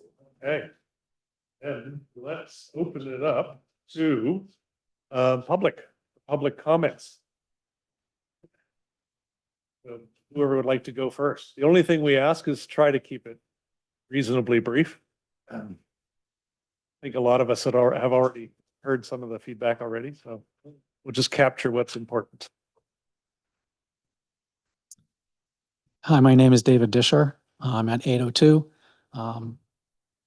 First of all, thank you for the 3 of you who did come and visit. It was incredible that you did that. I really appreciate it. The first thing, I don't have a script. I didn't write down anything. I found it incredibly insulting for the applicant's representative to count the number of neighbors and then say, what better place to put 50 houses? I'll tell you a better place. From my perspective, build Butler's backyard. He talked about cooperating with the town on multifamily. There's no altruism here. There's no charity here. He's going to build as much as he can build and make as much money as he can. And that's what's going on here with the rest of the development. We met with the town council numerous times about the multifamily. Finally, I just said, fine, I release. I understand 1 acre, 20, put it in the housing element. Let's talk about the rest of it. Now we're talking about the rest of it. I did send you an email, and I've talked to 3 of you. There are 2 lots here. I'll refer to them as the lower lot and the upper lot. Thank you, Melanie. The upper lot presently is completely surrounded by SR1. If the lower lot is rezoned to MF plus R1, then that little portion is R1, bordering R1. The rest continues to be SR1. There is no logical reason to rezone the upper lot R1. And I'll tell you, what's the precedent of doing that? Well, maybe the lots north should just, now it'll be bordering R1. So they get to be R1 now, and so on and so on and so on. I don't know about rezoning and how, it just seems like that's a big deal. I don't see that come up in, when I go to the post office and see the agendas. And to me, this is a huge deal. And he told you why he wants to do it, so that the setbacks has more flexibility.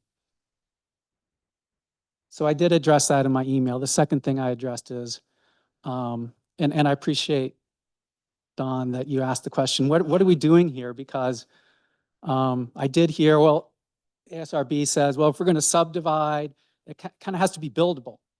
Well, unless it's R1, it's not buildable. And unless there's a sewer, it's not buildable. They have no legal right to a sewer unless the town changes the ordinance. Where are they going to put a septic on these?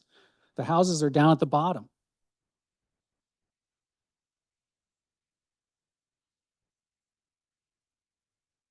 I don't know where we are. Let me, one more thing I'll probably think of something else too. When I talk to my neighbors, we have this feeling of defeat because it just feels like it's going to happen no matter what we say. That there's some feeling that there was a favor done by this developer with the multifamily for the purpose of the housing element, and this is kind of the quid pro quo. I hope that's not the case. I did not get that impression from any of you or staff. It's just a feeling that the people have. And so I wanted to express that is what we hear when we talk to our neighbors. I trust that you will consider what I've said and everybody else. I don't know how you give your feedback other than my suggestion is you say that the concept fails because it presumes things that are not true. Thank you. Yep.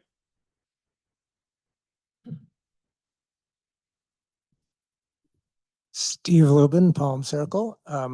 I already communicated with you quite a bit, but so I'm going to start by addressing things that have been said today. If I can collect myself, the rezoning to the multifamily was not already done. What the town council has previously looked at is a 1 acre stretch along Kenyatta Road. The planning commission had very short public hearing with many subjects on it about expanding the multifamily area. The housing element as it is now has 16 units in a 1 acre zone. What's proposed here is 1.7 acres is what I thought it was. I think Sage has 1.6 acres. It could be 34 units at 20 units per acre. So this isn't something that's already done. This is a change from what's been talked about during the whole discussion on the housing element. The height, it has been, there was no discussion of this at the planning commission. The height on the site across the way is 30 feet. And this one is 35 feet. It doesn't make sense that you'd have a higher height limit on the steeper, more visible site.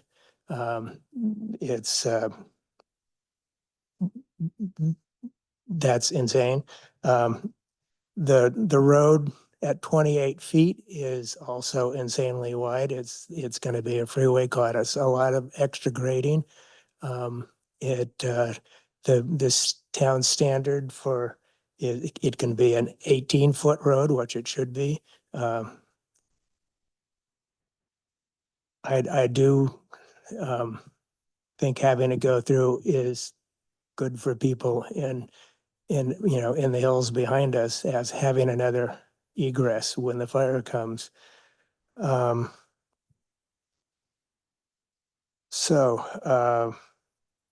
as for the configuration of the road, it is not as flat as it could be. If I think I've sent you a sketch of a different configuration that more or less follows the northern driveway on the property already, which could be less steep, would follow the terrain better, not require so much grading. The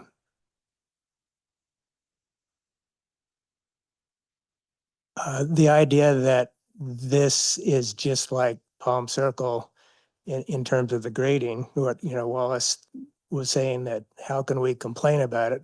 Palm Circle is basically flat. This is a very steep site. And Palm Circle was developed in the mid-20s. This, is being developed now. It's a much more challenging site. And, I think they can't be viewed the same. I'm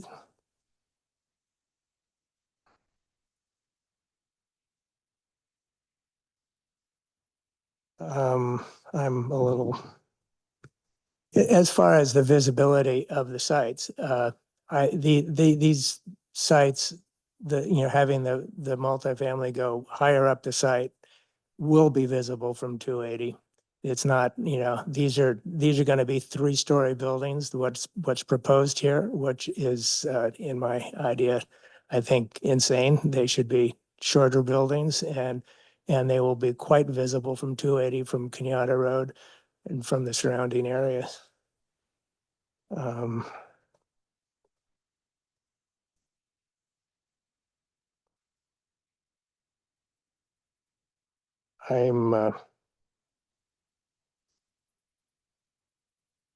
completely regrading this lot is really insane and really contrary to the town's policies. And we've this idea of rezoning the rest of the property except for the multifamily to is a totally new thing that's been sprung on our neighborhood and is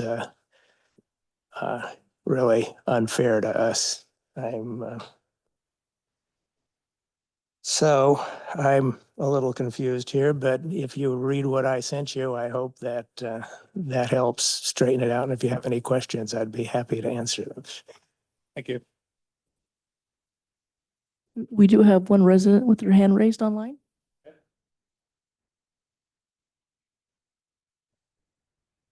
Yes. Hi, I'm Maggie Ma, and I live just off Jefferson. Even though we're not immediately adjacent to this area, we will certainly be impacted by it, as will everyone else. I want to echo what one of the previous speakers said with regard to where better to put a development like this. I think that it is an insult to the people who live here. It's also an insult to the people who might potentially live there, because we are going to be impacted by traffic. The town has not looked at the possibility of infill within the current town center. You'll notice that there are a lot of empty buildings down there, and that has not been looked at. It was cited as a very possible alternative in the environmental impact report, which I would certainly hope that members of the ASRB have read. They also said that there would be no aesthetic issues with regard to these developments. I want to say, with regard to visibility from 280 or Kenyatta Road, that at night you're going to see these things. I don't care. And if the idea that they are not going to be visible, I agree totally with what Steve has said, that that they are going to be visible unless they just grade the bejesus out of it, which it sounds like they're going to do, which is going to impact everybody. So I also want to say that putting a stop sign there, I don't know if any of you have ever hung out around Jefferson and seen how much respect is given to the stop sign there. The stop sign is not going to fix this. And the speed limit right now is 50 along that stretch, not 35, it's 50. So I don't see that a stop sign is going to have much of a traffic calming effect. It's just going to be a cause for more flouting of this sort of thing. the impact of when this is, if and when this is all completely built out, it's gonna have a massive impact on the entire town. The amount of traffic, it's gonna be crazy. And at night, there are gonna be lights that are gonna be coming out, shining out through those windows. Are you gonna insist that people put shades on all their windows? Come on, it's gonna be visible. And I should also say that screening, and in the residential design guidelines, you should know this too, that that landscaping is not a mitigation. Landscaping can go away. Trees die, they get cut down, they get damaged. It's not a mitigation. And that is very clearly stated in the residential design guidelines. I looked at Steve's design and I thought, this makes so much more sense. It is much more in keeping with the area. I think it would be much more livable. The idea that it has a trail around it is a lovely idea, along with the Bill Butler open space, which I think is a fine idea as well. The whole thing is, is just massively better and more in keeping with the terrain, the neighborhood. I mean, I have no illusions that this thing is going to get done one way or another. But also about the road that goes through there, I'd like you to consider the impact of this road. I agree that it's way too wide, doesn't need to be that wide. I think it's a good thing in terms of egress and, a potential evacuation area, but consider how it's going to impact normal traffic. It's gonna be a cut through. Some people are gonna cut through there, they will. There's gonna be more traffic on those very narrow roads, just on a day-to-day basis. And I also want to say that drainage in this area is really problematic. And the more that it is developed, the worse it gets. And we've already had some real disasters on Jefferson. And this one is a disaster waiting to happen in terms of drainage. And I don't want to hear from Lee and Braze because they always say it's going to be fine, we'll fix it. But that doesn't happen. We know that. So I urge you to consider this very, very carefully and also consider the alternative design that Steve did. Thank you. Thank you. Any other members of the public in the room? Yes. Nope. I'll be brief. My name is Steve Patrick. I live at 732 West Glen Way, which is a stone's throw from this property. I've lived there for 66 years and things have changed quite a bit. I think there's no reason this has to become a thoroughfare between across this. I think it could be blocked off. It could be used for emergency vehicles. And I think somebody pointed out, yeah, a cul-de-sac will use up more dirt and more probable building area. Well, that's not our problem. It's not the town's problem. It's not the residents' problem. That's the applicant's problem.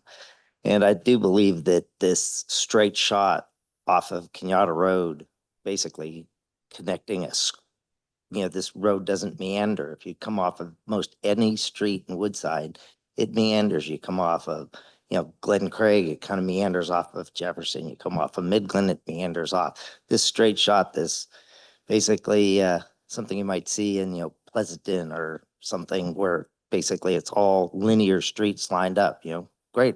Right angle intersections are important, but it seems that as Steve has sketched out, the road could follow the contours and then approach the intersection on Kenyatta Road in a much more handsome manner. I don't believe there's a quid pro quo, but maybe it's considered that we gave in our parcel. We're going to upzone it so that, we can put high density housing. I don't think there's any implication that they could upzone the remainder of the acres in the R1 zone, or the SR zone, should I say, to R1 just because we were nice here. So give us a lot more developmental credit everywhere else. I think it should be considered that certainly the upper 3 lots, or I don't know, let's see, 1, 2, 3, if lot 4 and 5 were merged, and then the other lots were in a sense zoned SR, you can see the developmental area, 50-foot setbacks from the main street makes a big difference on the density. And that would be more in keeping with what, Woodside's all been about in the last, basically 67 years since its inception.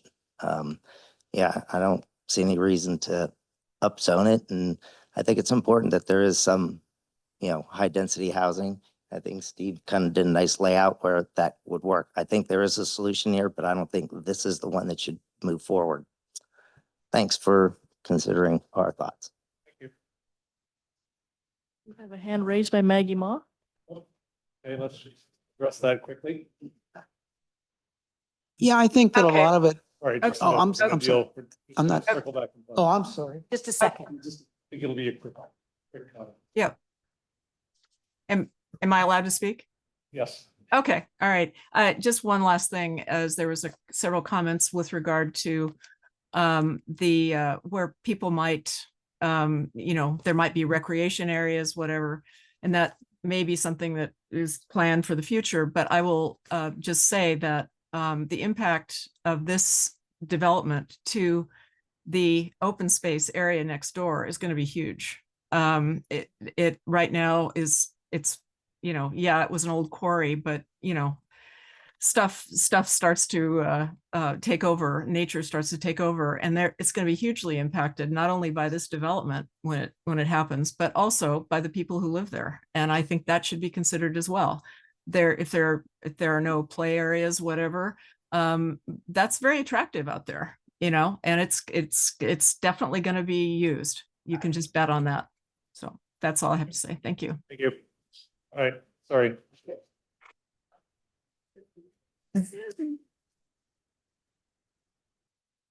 Thanks for putting up with me. I didn't mean to butt in about the creek. It does flow pretty rapidly when it rains, and they're going to need to put a bridge over that. And there's going to be a lot of destruction to the habitat when that happens. So that was one of the things I wanted to talk about was connecting Woodside Way to Glen Craig.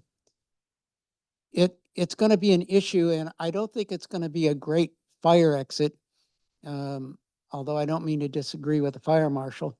But if you have an accident just above that road, I mean, people barrel down Glen Craig.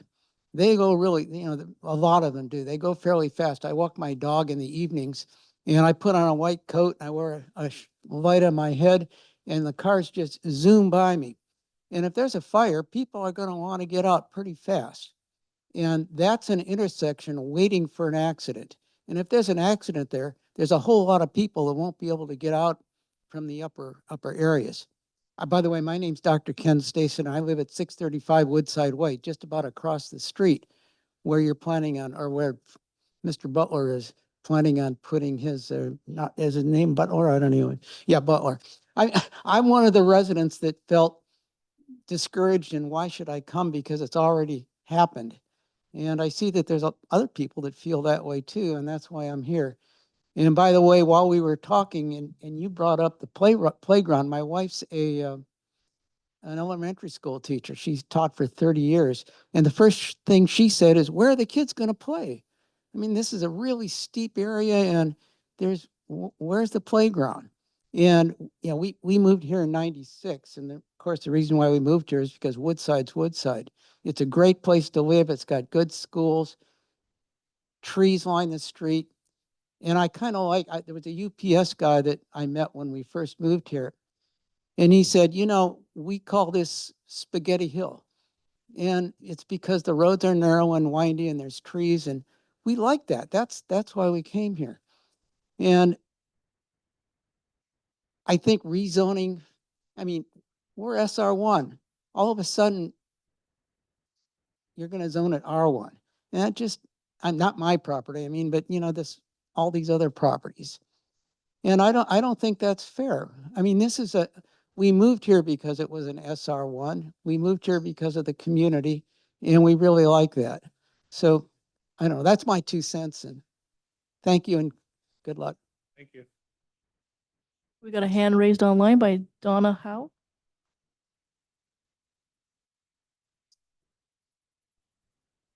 Hi, I'm Donna Howe. I do not live near this this development, but I am on the another committee with the town, and I had the opportunity to learn about this. And I really had I have a lot of comments that will be shared by the Environment and Open Space Committee that I won't get into with you, of course. But my question is about the rezoning.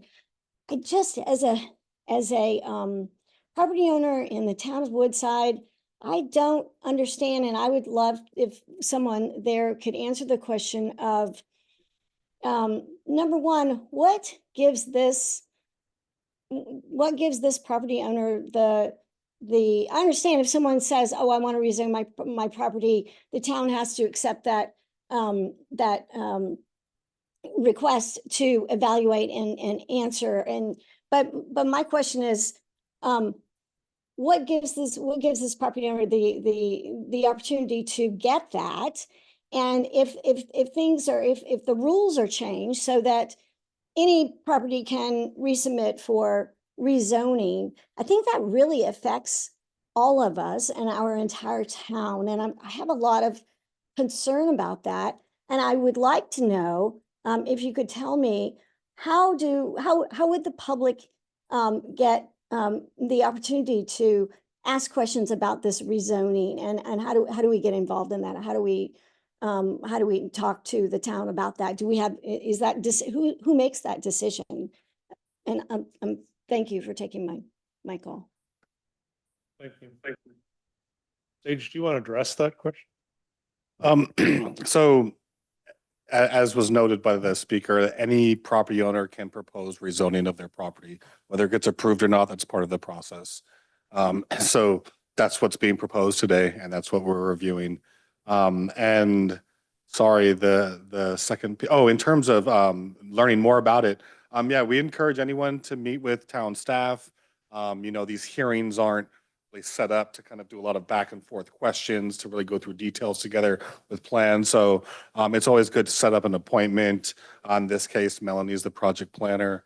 And it's good to start with Melanie. So setting up an appointment with Melanie, she's done it with others, really sit down. Sometimes people prefer just to look at plans by themselves and don't want someone hovering over them. That's okay too.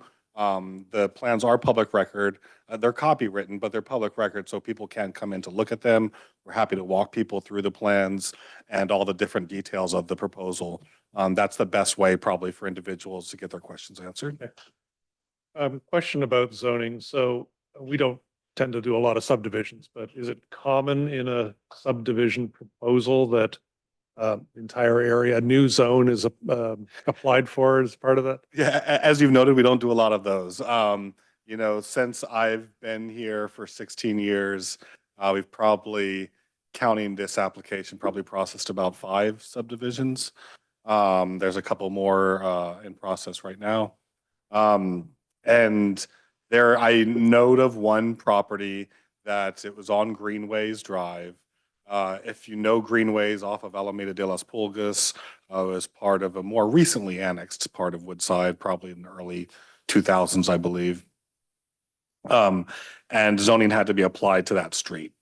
And so during the annexation. And so when you go about halfway up the street towards the properties in the back, there are larger lots, and they were zoned SR. And the lots closer to Alameda de las Pulgas were smaller lots, and they were placed in the R1 district. And there was a property that was right in the middle. It was zoned R1, but it was about an acre in size. And that property owner proposed to rezone it to R1 so they could do a lot split. And that property was rezoned to R1, and they did divide that property into 2 parcels. Without the rezoning, the land division would not have been possible. So that's one instance on a much smaller scale in which it has occurred in the recent past. Happened on the 1100 Kenyatta. So that's a zoned SR property, and it was about 7 acres. And so they proposed about 7 lots. There is a little over 7 acres because they needed the area for the roadway. But each lot was about an acre in size. They had to change their general plan designation. They were designated as institutional. It used to be an old church. And so the SR zoning was already in place, but they had to change the general plan designation to residential, given that the church was no longer a use on the property.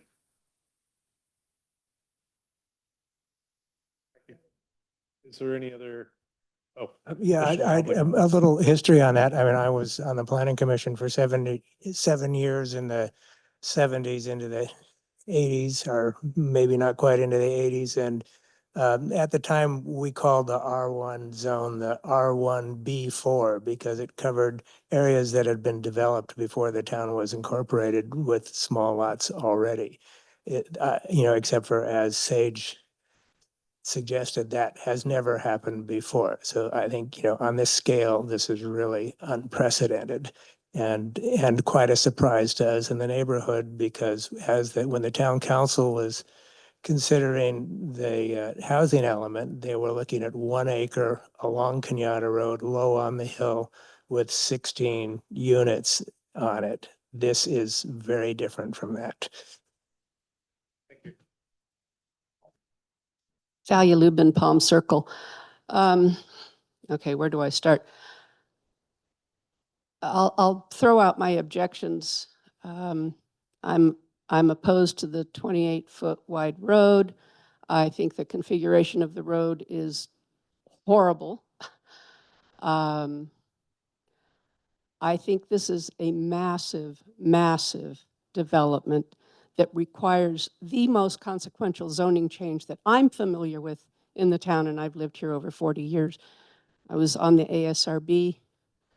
The grading flies in the face of the grading ordinance. It's a bit offensive and insulting to know that this has come so far with negotiations with the town, but with no public input. And the more I find out, the further back it goes, all the way to 2022. And you just applauded the previous applicant for having done neighborhood outreach. There has been no neighborhood outreach on this, except for Steve and I having called up Bill Butler because we are friends. We were the architects for the museum together, and I like Bill. But there has been no neighborhood outreach. And that's even more insulting. I'm, bottom line, not opposed to some development on this property. I understand the housing element and the constraints and the urgency, but it could be much better designed. Steve has taken a stab at it. And I encourage you to do what we did on several big projects when I was on the ASRB, is to continue this item and go back to the drawing board and look at other proposals and look at other ideas. It's still what I call paper and pencil. We haven't pulled out the bulldozers yet. And you have an opportunity here to do the right thing. And there is a precedent for setting aside open space and conservation. When Steve was on the planning commission, there was a Gilmore McDowell subdivision in the Glens. I don't know if any of you were living here or familiar about it. That is how we ended up saving Kite Hill. And there were 5 or 6, 8 houses that went in anyway. But we were able to get that open space in trade. And Melanie, could you put up the zoning has the 2, no, it was, sorry. No, the previous, there was one that had the 2 zoning. Yeah, that one. So let's look at some kind of development, smartly done, reduce the height, get the setbacks, screening, all that stuff, and leave the upper portion as conservation open space.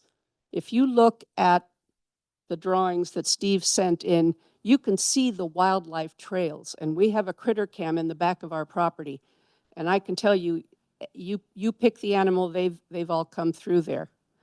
And I know what Wally said, but there are a lot of neighbors that are going to be impacted by this and the cut-through road. So I would urge you to send this back so we can come back with a better design. I'm not trying to stop the project, but I'm trying to make sure that it both helps the town with affordable housing, and God knows it's not going to be affordable, but somewhat affordable, and look at the road, the grading, all these other constraints. This can be done better, and you guys have an opportunity to do that. Thank you.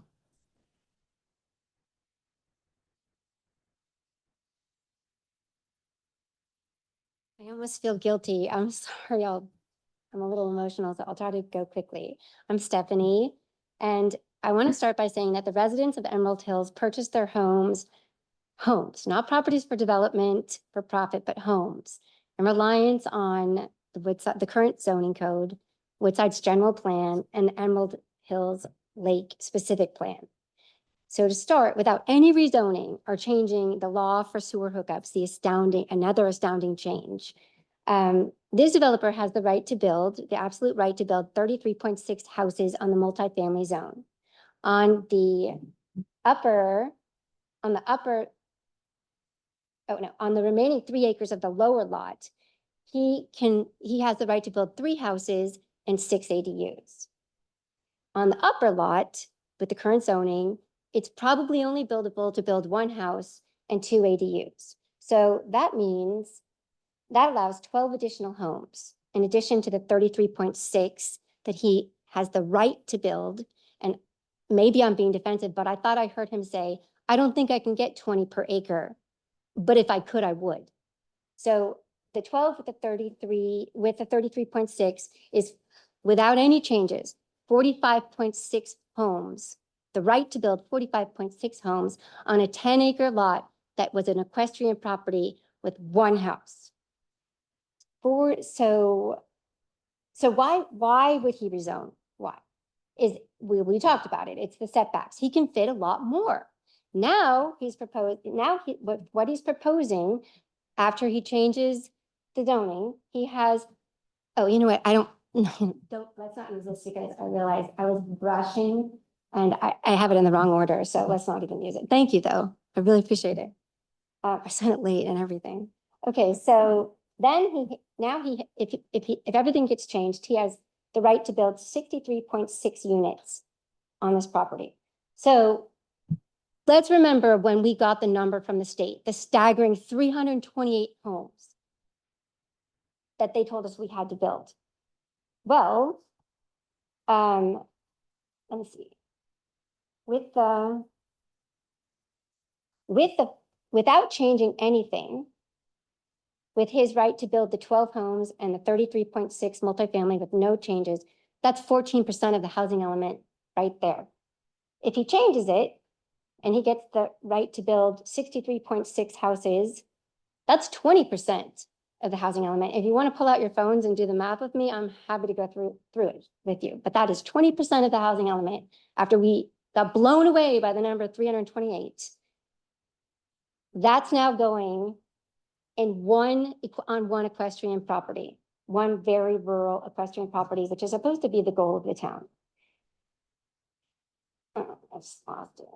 All right, so now let's talk about the housing element. If you take the 75 that we think we're going to get from Cañada, the 16 houses on Raimundo, and the 45 houses that he has the right to build, that's 41% of the housing element in 1 square mile.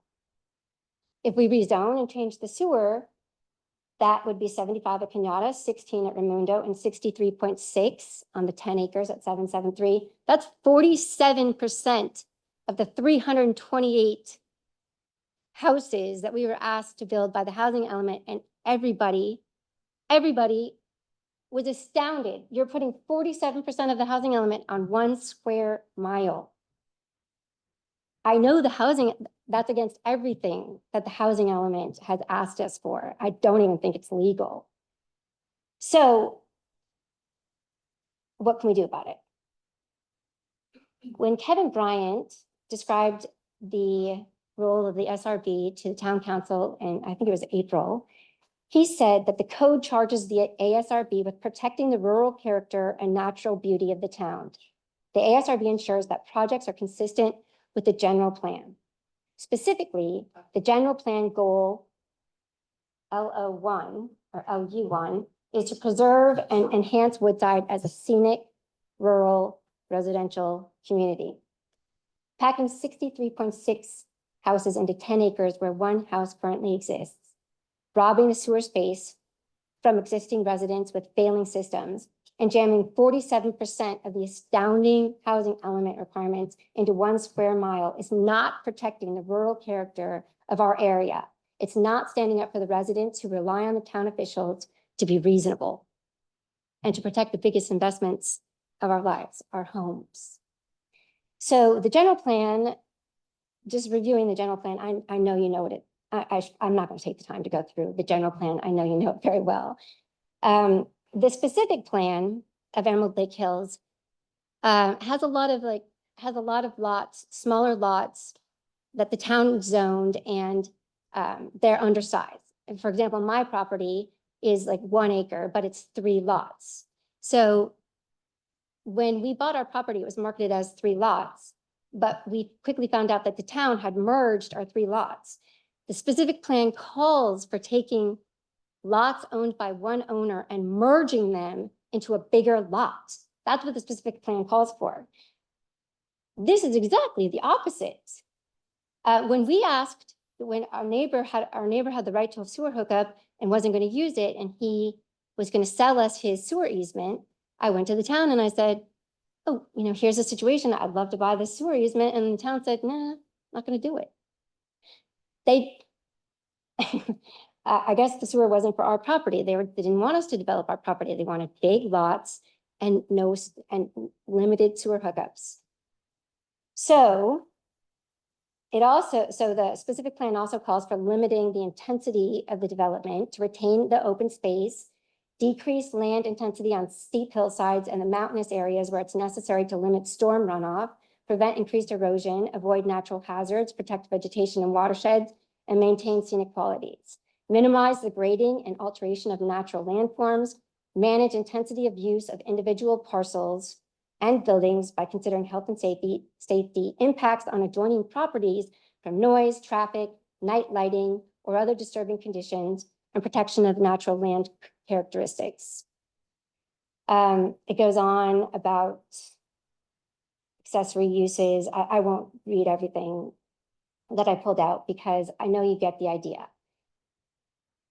If the fire department is claiming that this new road is going to help with the fire safety, when the fire chief backtracked from saying this is a severe fire hazard area and Woodside shouldn't have new buildings, when he had to backtrack to approve this multifamily zoning, he said if they could make a road up to West Maple that's above us, that's where there's a road about this thin, that winds all around and it's a steep grade. If they could put a road up to West Maple, that would really help. Now this road is just cutting off the very bottom of Glen Crag. It's not doing anything for West Maple. And I think it was lot 8 that has this variance they're asking for on this long, windy, uphill driveway. That's a match because the fire department can't get up that driveway. It's another West Maple. We've just created another West Maple. And if that house catches fire, then all of us are catching fire. So I'm not buying the fire chief saying that road is going to help us either. And I'm actually really shocked that the town went to the developer and said, oh, let's put in this road and develop all the rest of this property when, well, that's what I heard him say. Maybe I'm being defensive and I'm sorry if I am. I would impress upon this committee that you are what stands between something completely unreasonable and protecting the citizens of Woodside. And I thank you so much for your time and support. Thank you. Thank you.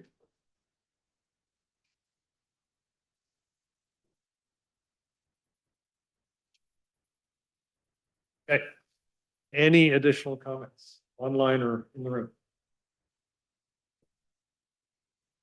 There are no hands raised online. Okay, thank you.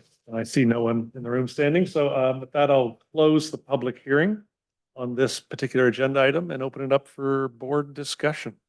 So who would like to pick it up?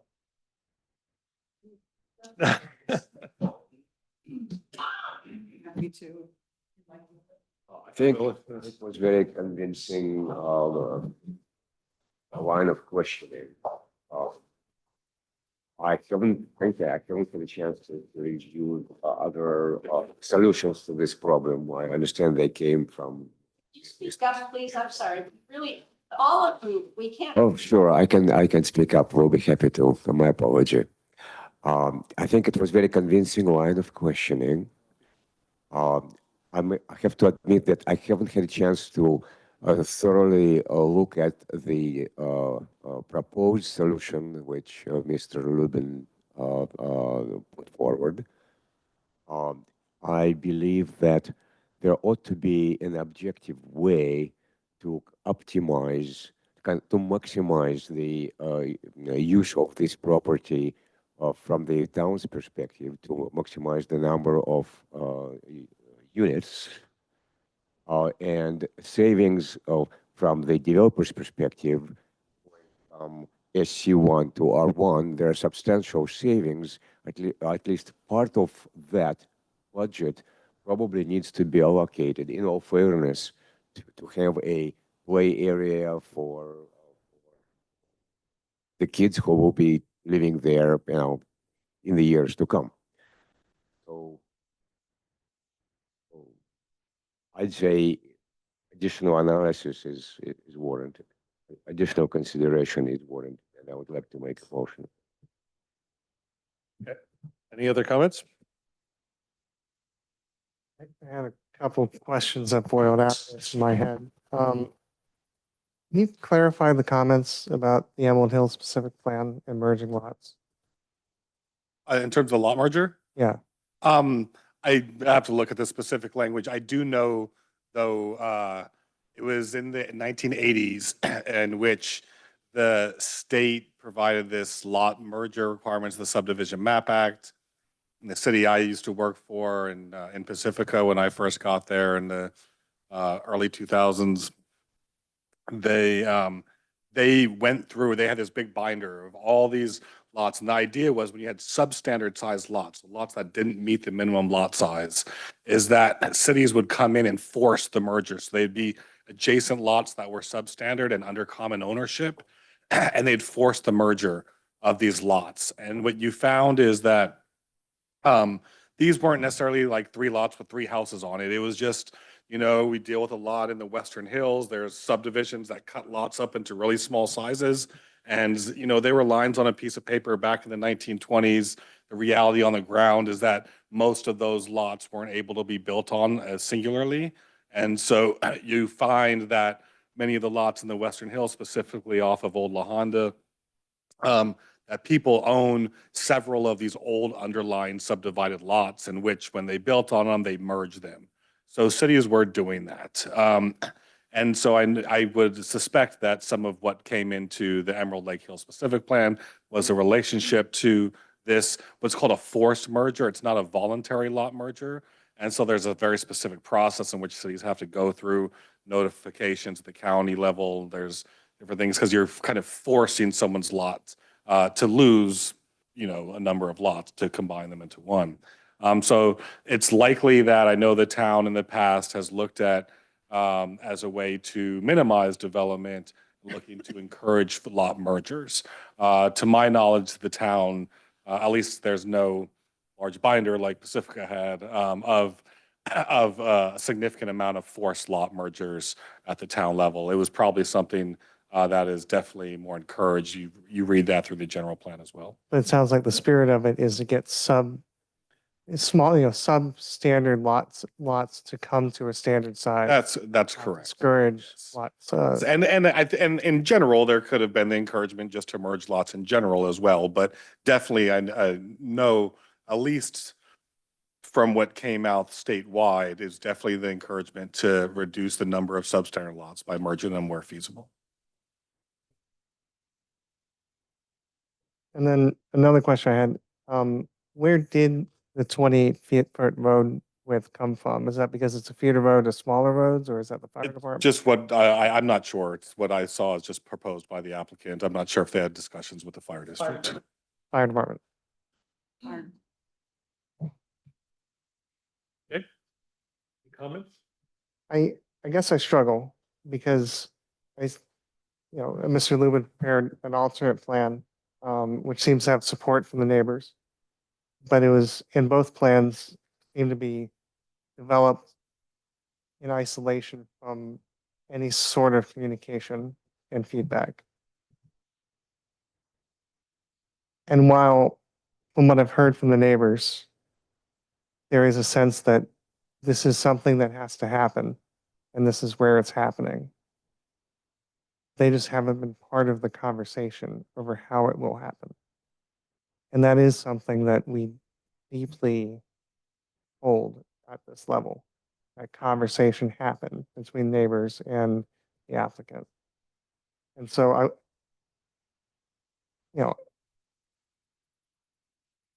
I would like to see some more conversation around how this lot division happens, because at least with the two proposals on the table, the lines of those parcels are substantially different. But there is two plans for the same number of units, the same number of lots. And in that vein, you're not losing anything by considering the alternate proposal. Those are my thoughts. Wow, it's been quite a day. And I want to thank everyone for taking their time on this. I mean, you move here not thinking you're going to have to go through these sorts of exercises. You sounded loud. My concerns are, I think it's great that they're building, low income housing. I mean, we need it. I don't want to be the board that stands in the way of that. But yet there's some things on this plan that troubled me deeply. Then that has to do with more lots 7 and 6. Is that should be, that is open space. And maybe you can do it, and maybe we'll find out that you can't do it.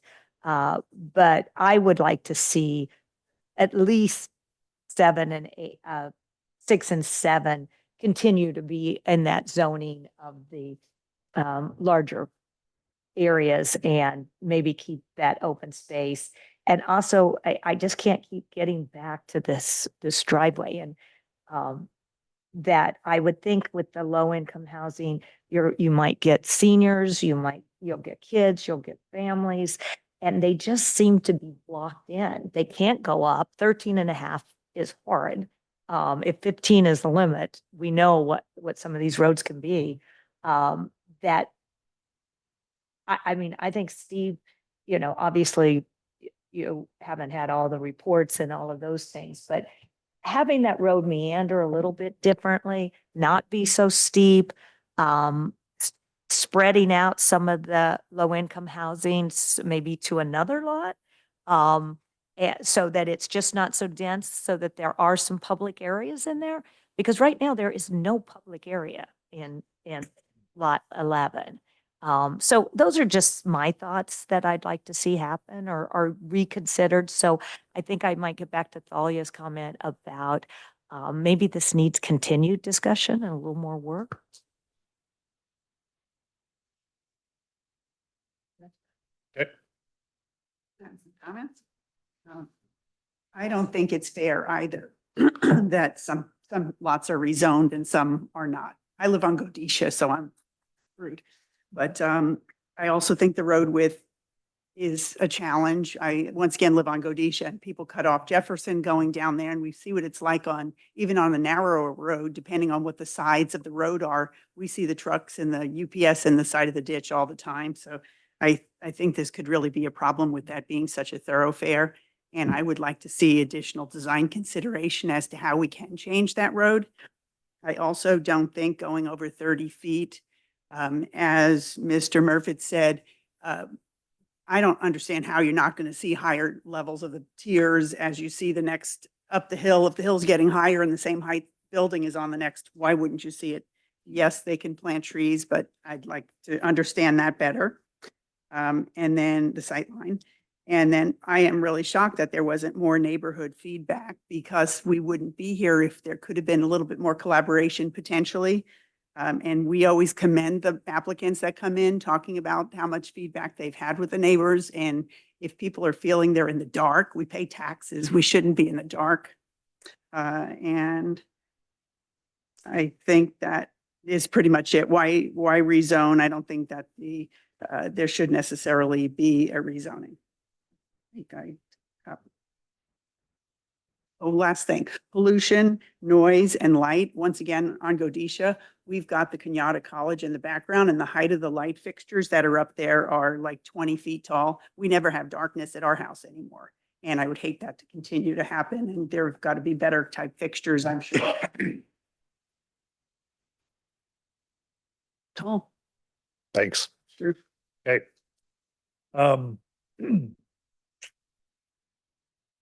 It's hard, okay, again, because we have so little experience dealing with complex projects such as this that involve rezoning, significant grading, lots of other elements that are impacted.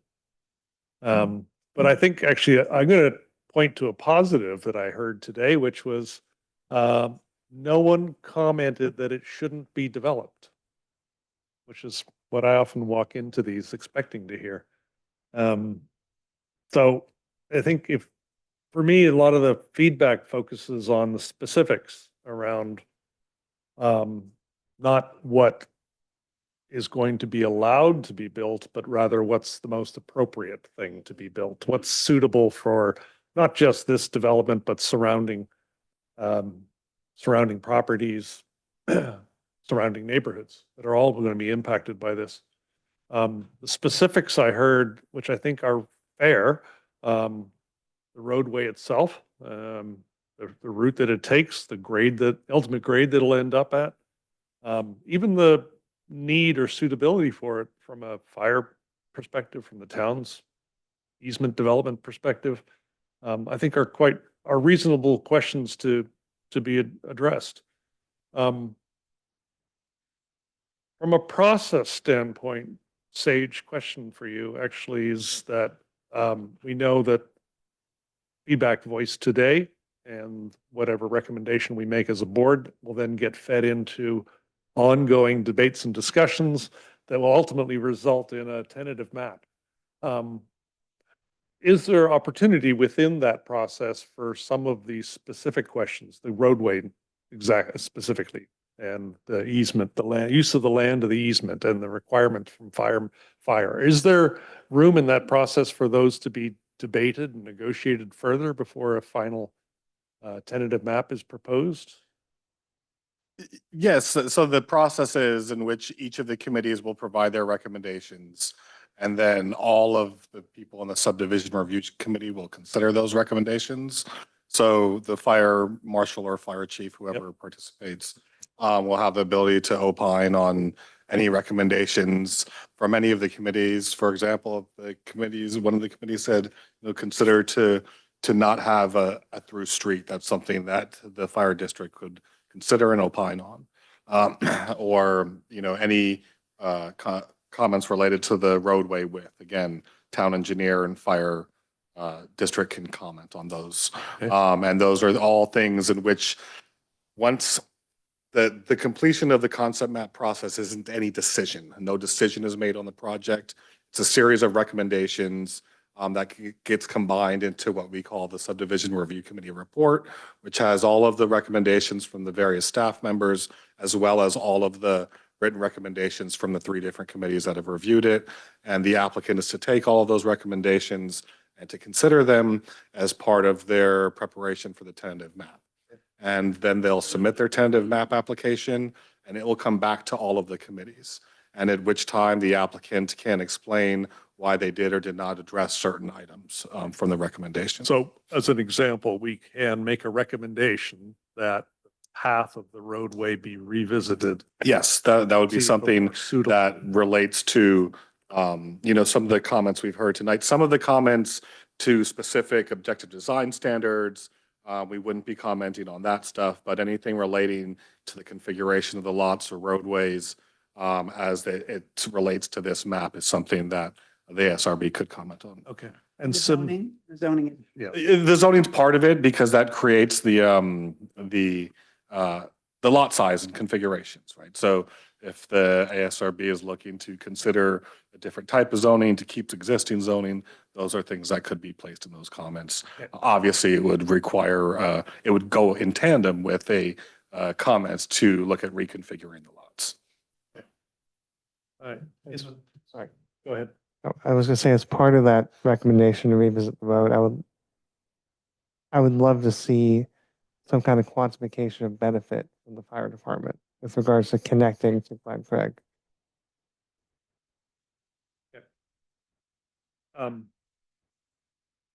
What I'm sitting here wrestling with is whether there is sufficient room in the process that if we made a motion tonight with a number of recommendations and allowed the process to move forward, such that then goes to committees and such, versus a continuation, which is forcing the applicant to return, having also addressed the same set of recommendations. Correct, and Conceptual level. it wouldn't have the benefit of looking at all the recommendations together and deciding how, from one committee to the next, how they would all complement each other or not. Right. Is it challenge? We cannot complete the subdivision review committee meeting until we have recommendations from all the committee. I think it's best that to get the recommendations here, that's the point of the concept map. It's really this early stage to provide any concerns, recommendations that the board has, and in which case then the applicant can kind of consider that in conjunction with everything else provided. To expound on that, is there a way to pass our recommendations on, have it go to the other committees, and then have it come to us again before the tentative map stage? That would not be the way the No. process is Okay. laid out in the code. Yeah. We could get into a circular process. Sure. Do we have to have a group ASRB recommendation, or we can have individuals? So I've been taking notes, and with, just similar to like a concept design review, right? You can read back the comments, and if there's anything additional that the board as a whole would like to add. We don't see this too often, but there's been cases in the past, most of you probably weren't on the board in those cases, where some members of the board felt strongly about a specific comment where others didn't. And we would specifically want to make sure that the majority of the board was okay with that particular comment before moving forward. In the case where there's just consensus, we just move forward all of those comments. So I can recap what I've heard so far, and the board can decide, no, we don't want that, or we want to add some more stuff. Yes, let's do that. I would like to make a concluding comment on this from the engineering requirements analysis perspective. I think it's very difficult for both sides, including the engineering side of this conversation. Everyone is trying to do what is fair, what is good, what is fair. When we formulate recommendations, they are not requirements. And prioritization of the requirements is not really done, because if someone looks at the recommendation and it is not clear, is it a requirement, is it a must-have, or is it something that would be nice, or something that would be fair? It is very difficult. So perhaps we can formulate our recommendations so that they are requirements ready, so they can be easily interpreted as, or repackaged, if you would, as requirements. And then the town will be in a position to say, look, we allow this exception because we need to achieve certain goals, and for that, the following items are critical, and the following items are desirable. That may accelerate the outcome. I think it would be good to get the recommendations down, and that's where then the applicant can provide some thorough thought process into what they may or may not consider. And when they return to the board and the other committees, they would explain how they addressed everything, how they decided to address some things. And that would be, then the board is in the position to make a final recommendation based on that review of the initial comments and how well the board felt that those comments were addressed. And then at that time, as a recommending body, as the other committees are, all of those recommendations would be carried forward to the Planning Commission for their consideration and ultimately the Town Council. Got it. So can you summarize? Sure. What you believe to have heard as recommended? So to go through some of the recommendations that I've heard is that the applicant should consider some type of maybe common play area or common space, whether it relates to the multifamily parcel or the entire neighborhood. Then the applicant should provide more of an effort for neighborhood outreach, and they could explain what additional efforts they made for neighborhood outreach. I heard a comment from one board member to look at lots 7 and 6 and possibly keeping those as open space or at least keep them in the SR zoning district. The applicant as a recommendation to consider reconfiguring the roadway to reduce the steepness as well as the roadway width.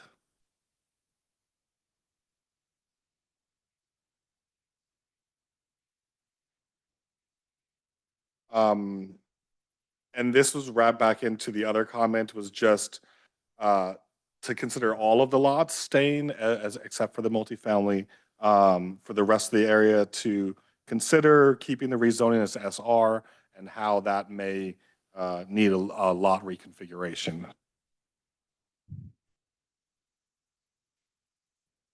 And the last comment I had was specifically for the applicant to get more clear fire district feedback relating to the need to connect the roadway, as well as what was stated before in regards to the roadway slope and width. Is there anything else you'd like to add or anything else that the majority of the board does not feel should be added? To be a little bit more specific about the open space recommendation, I would clarify to say that I would like to see areas denoted as maybe a conservation easement. Acceptable to the rest? So it would be a recommendation to consider keeping a portion of the property in some type of open space or conservation easement. To others Particularly up in that corner. related to it. So the height is something that we're dealing with a parcel map and the objective design standards as it relates to the multifamily residential standards really is something that is at the Planning Commission and now Town Council level. So we wouldn't really put a height restriction on a parcel map itself. Do have one more recommendation. It's just on the roadway, if it is connected, and to me, it seems so close. I quite don't understand. And I think the explanation was originally it was supposed to be a fire or something to help the higher residents. But at least from a design standpoint, if they do connect, and that is, instead of just having the roadway dumb, if they could do a nice woodside type of bridge with the fences and, you know, at least add some charm to this area versus. And when you speak of a bridge, are you meaning over the ditch at the Glen Craig entrance? I mean, if it comes to that. To if connecting, to consider a bridge over the ditch along Glen Craig. I'm using the word ditch. It's not a town designated stream, so that's why it's the clarification between what's designated in the town. Consider the pollution, noise, and lighting. In relation to One of the at the EIR meeting, they discussed that all of this construction is, instead of us being at 15, we would be at 7. In our pollution, that was increased, the increase in pollution because of the amount of cars that were added to the road. So in relation to a map, are you looking for a fewer number of lots or how that would tie into? How do we get better air than this decreasing our air. I don't know. Electric cars. Okay, well, Yeah, just in terms of looking at like a map configuration, how that comment would okay. weave into that might be Yes. more difficult. There will be, as part of the tentative map process, there's CEQA review that also comes into play as part of that. So those items get more weaved into the environmental review part. All these recommendations are caveated with the expectation that the various fields, water runoff, soils, all of this, will be addressed. All of the technical requirements have to be addressed.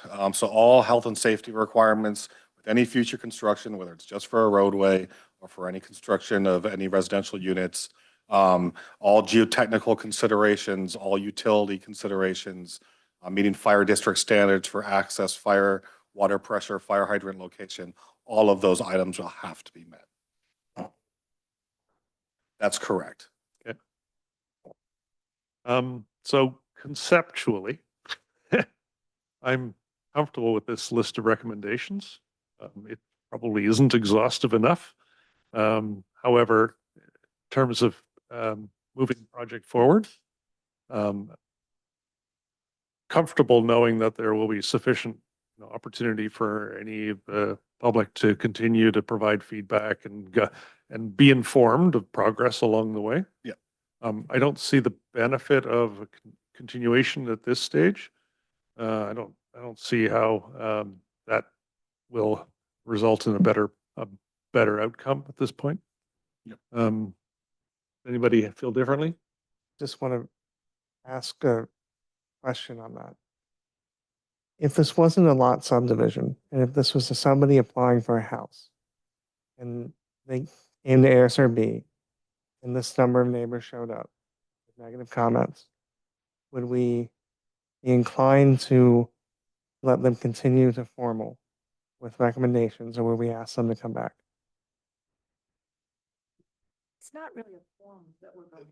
No. It's similar in that No. it's a two-step process. But we don't get them to come back with story polls and then approve, right? Yep, Before fair going question. formal. That's how the house process works. But with this, from what I understand from you saying earlier, the next time we would see it is at the tentative map phase. That's correct. And I think it's a little bit different in the sense that there's this subdivision review committee step. Whereas you have multiple committees reviewing a project and then the technical staff formulating recommendations, and all of that together is one package of recommendations. Whereas an ASRB review of one house is just the ASRB looking at the house and defining if additional items are needed for that particular house. Whereas I think this is a combination of recommendations, and if the applicant comes back at this stage, it may not be addressing other comments that haven't been made yet by the subdivision review committee. The subdivision review committee has to consider the final recommendations by the ASRB.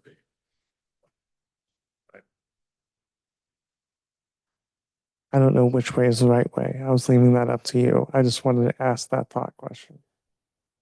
Okay. We have It's up to the chair if you Can want to we, take. yes, so I'll address the hands. There's more than one, yes?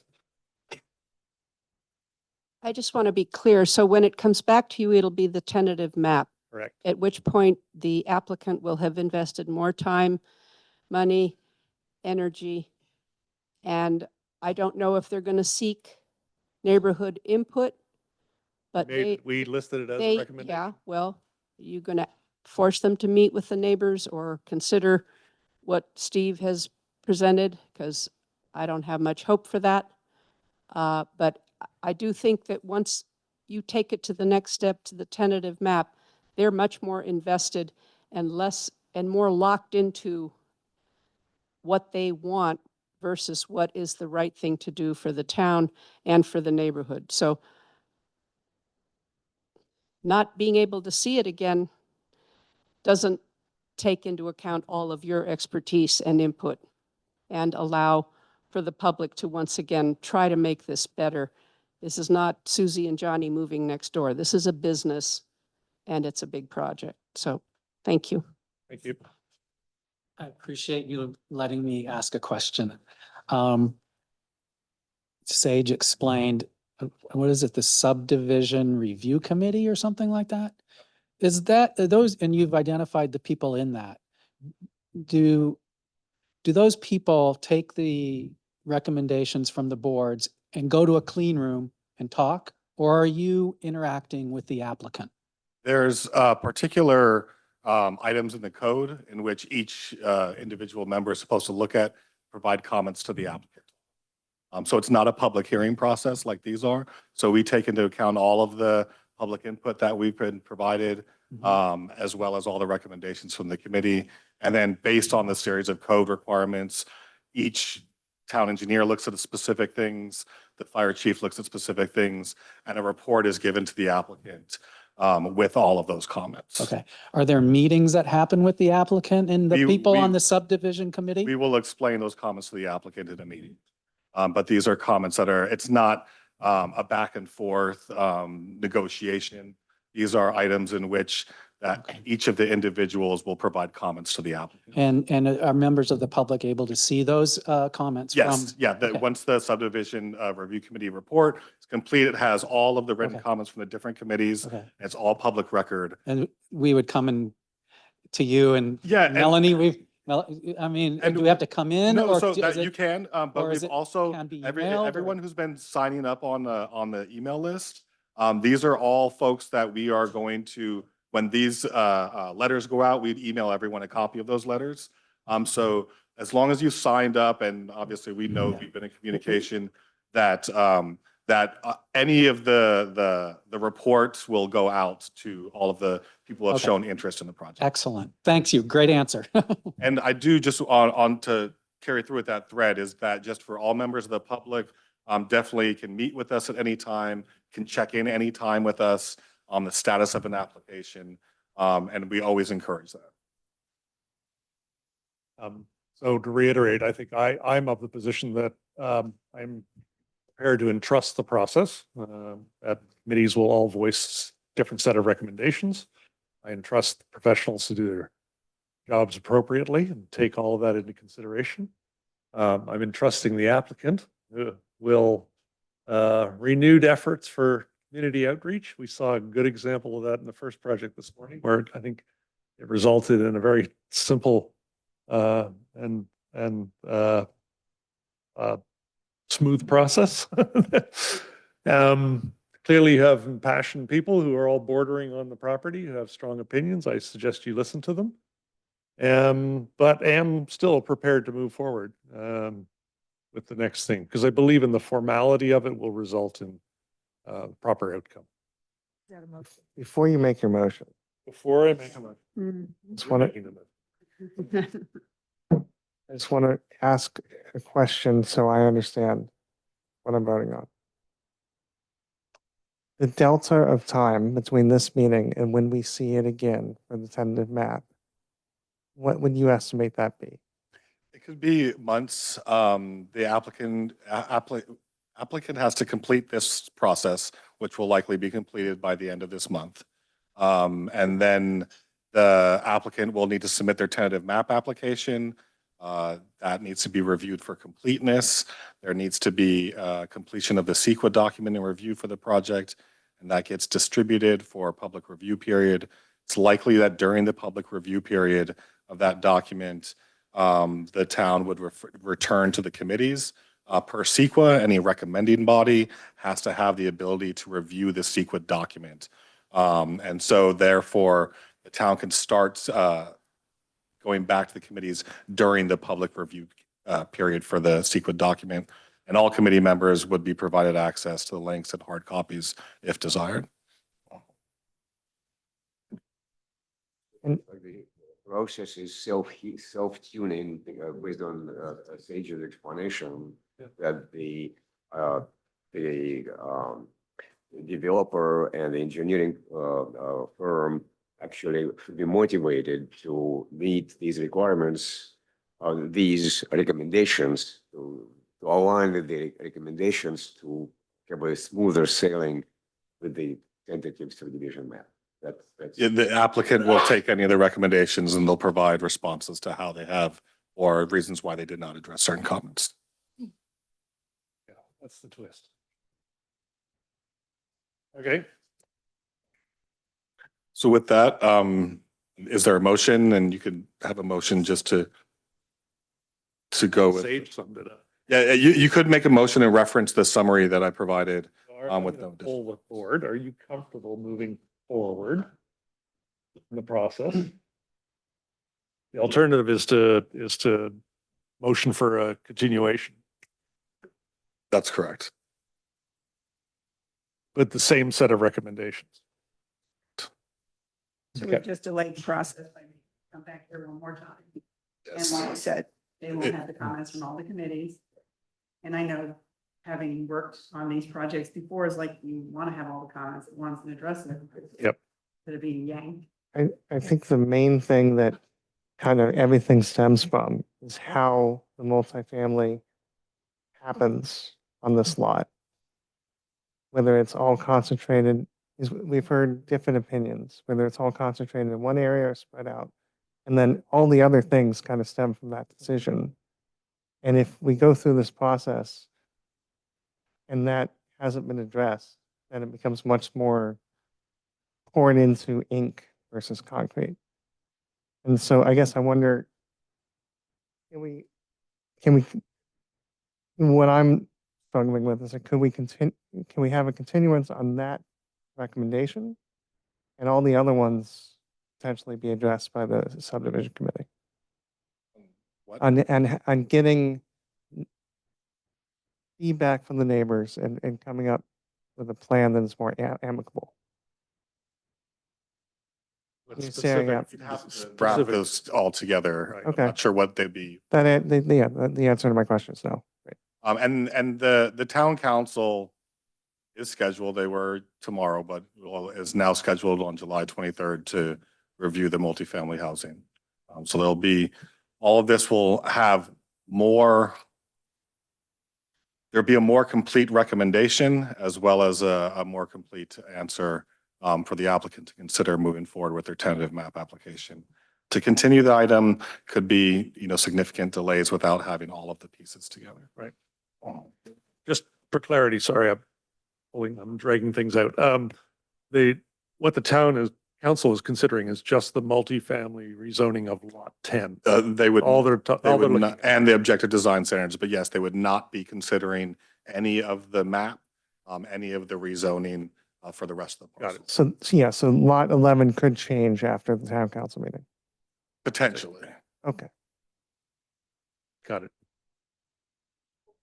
I think I could go ahead and make a recommendation or a motion. I think we need to see how this is going to play out with all the parties involved. So I would make a recommendation that we put our comments in to stage, which we already have. And those are limited comments. I mean, I know we all have other thoughts, but those are the big ones. And move this forward to the subdivision committee. Is there a second? Chair Lindsay, Yes. Vice Chair Comra, Yes. Member Delgavio, Yes. Member Middleman, Yes. Member Taft.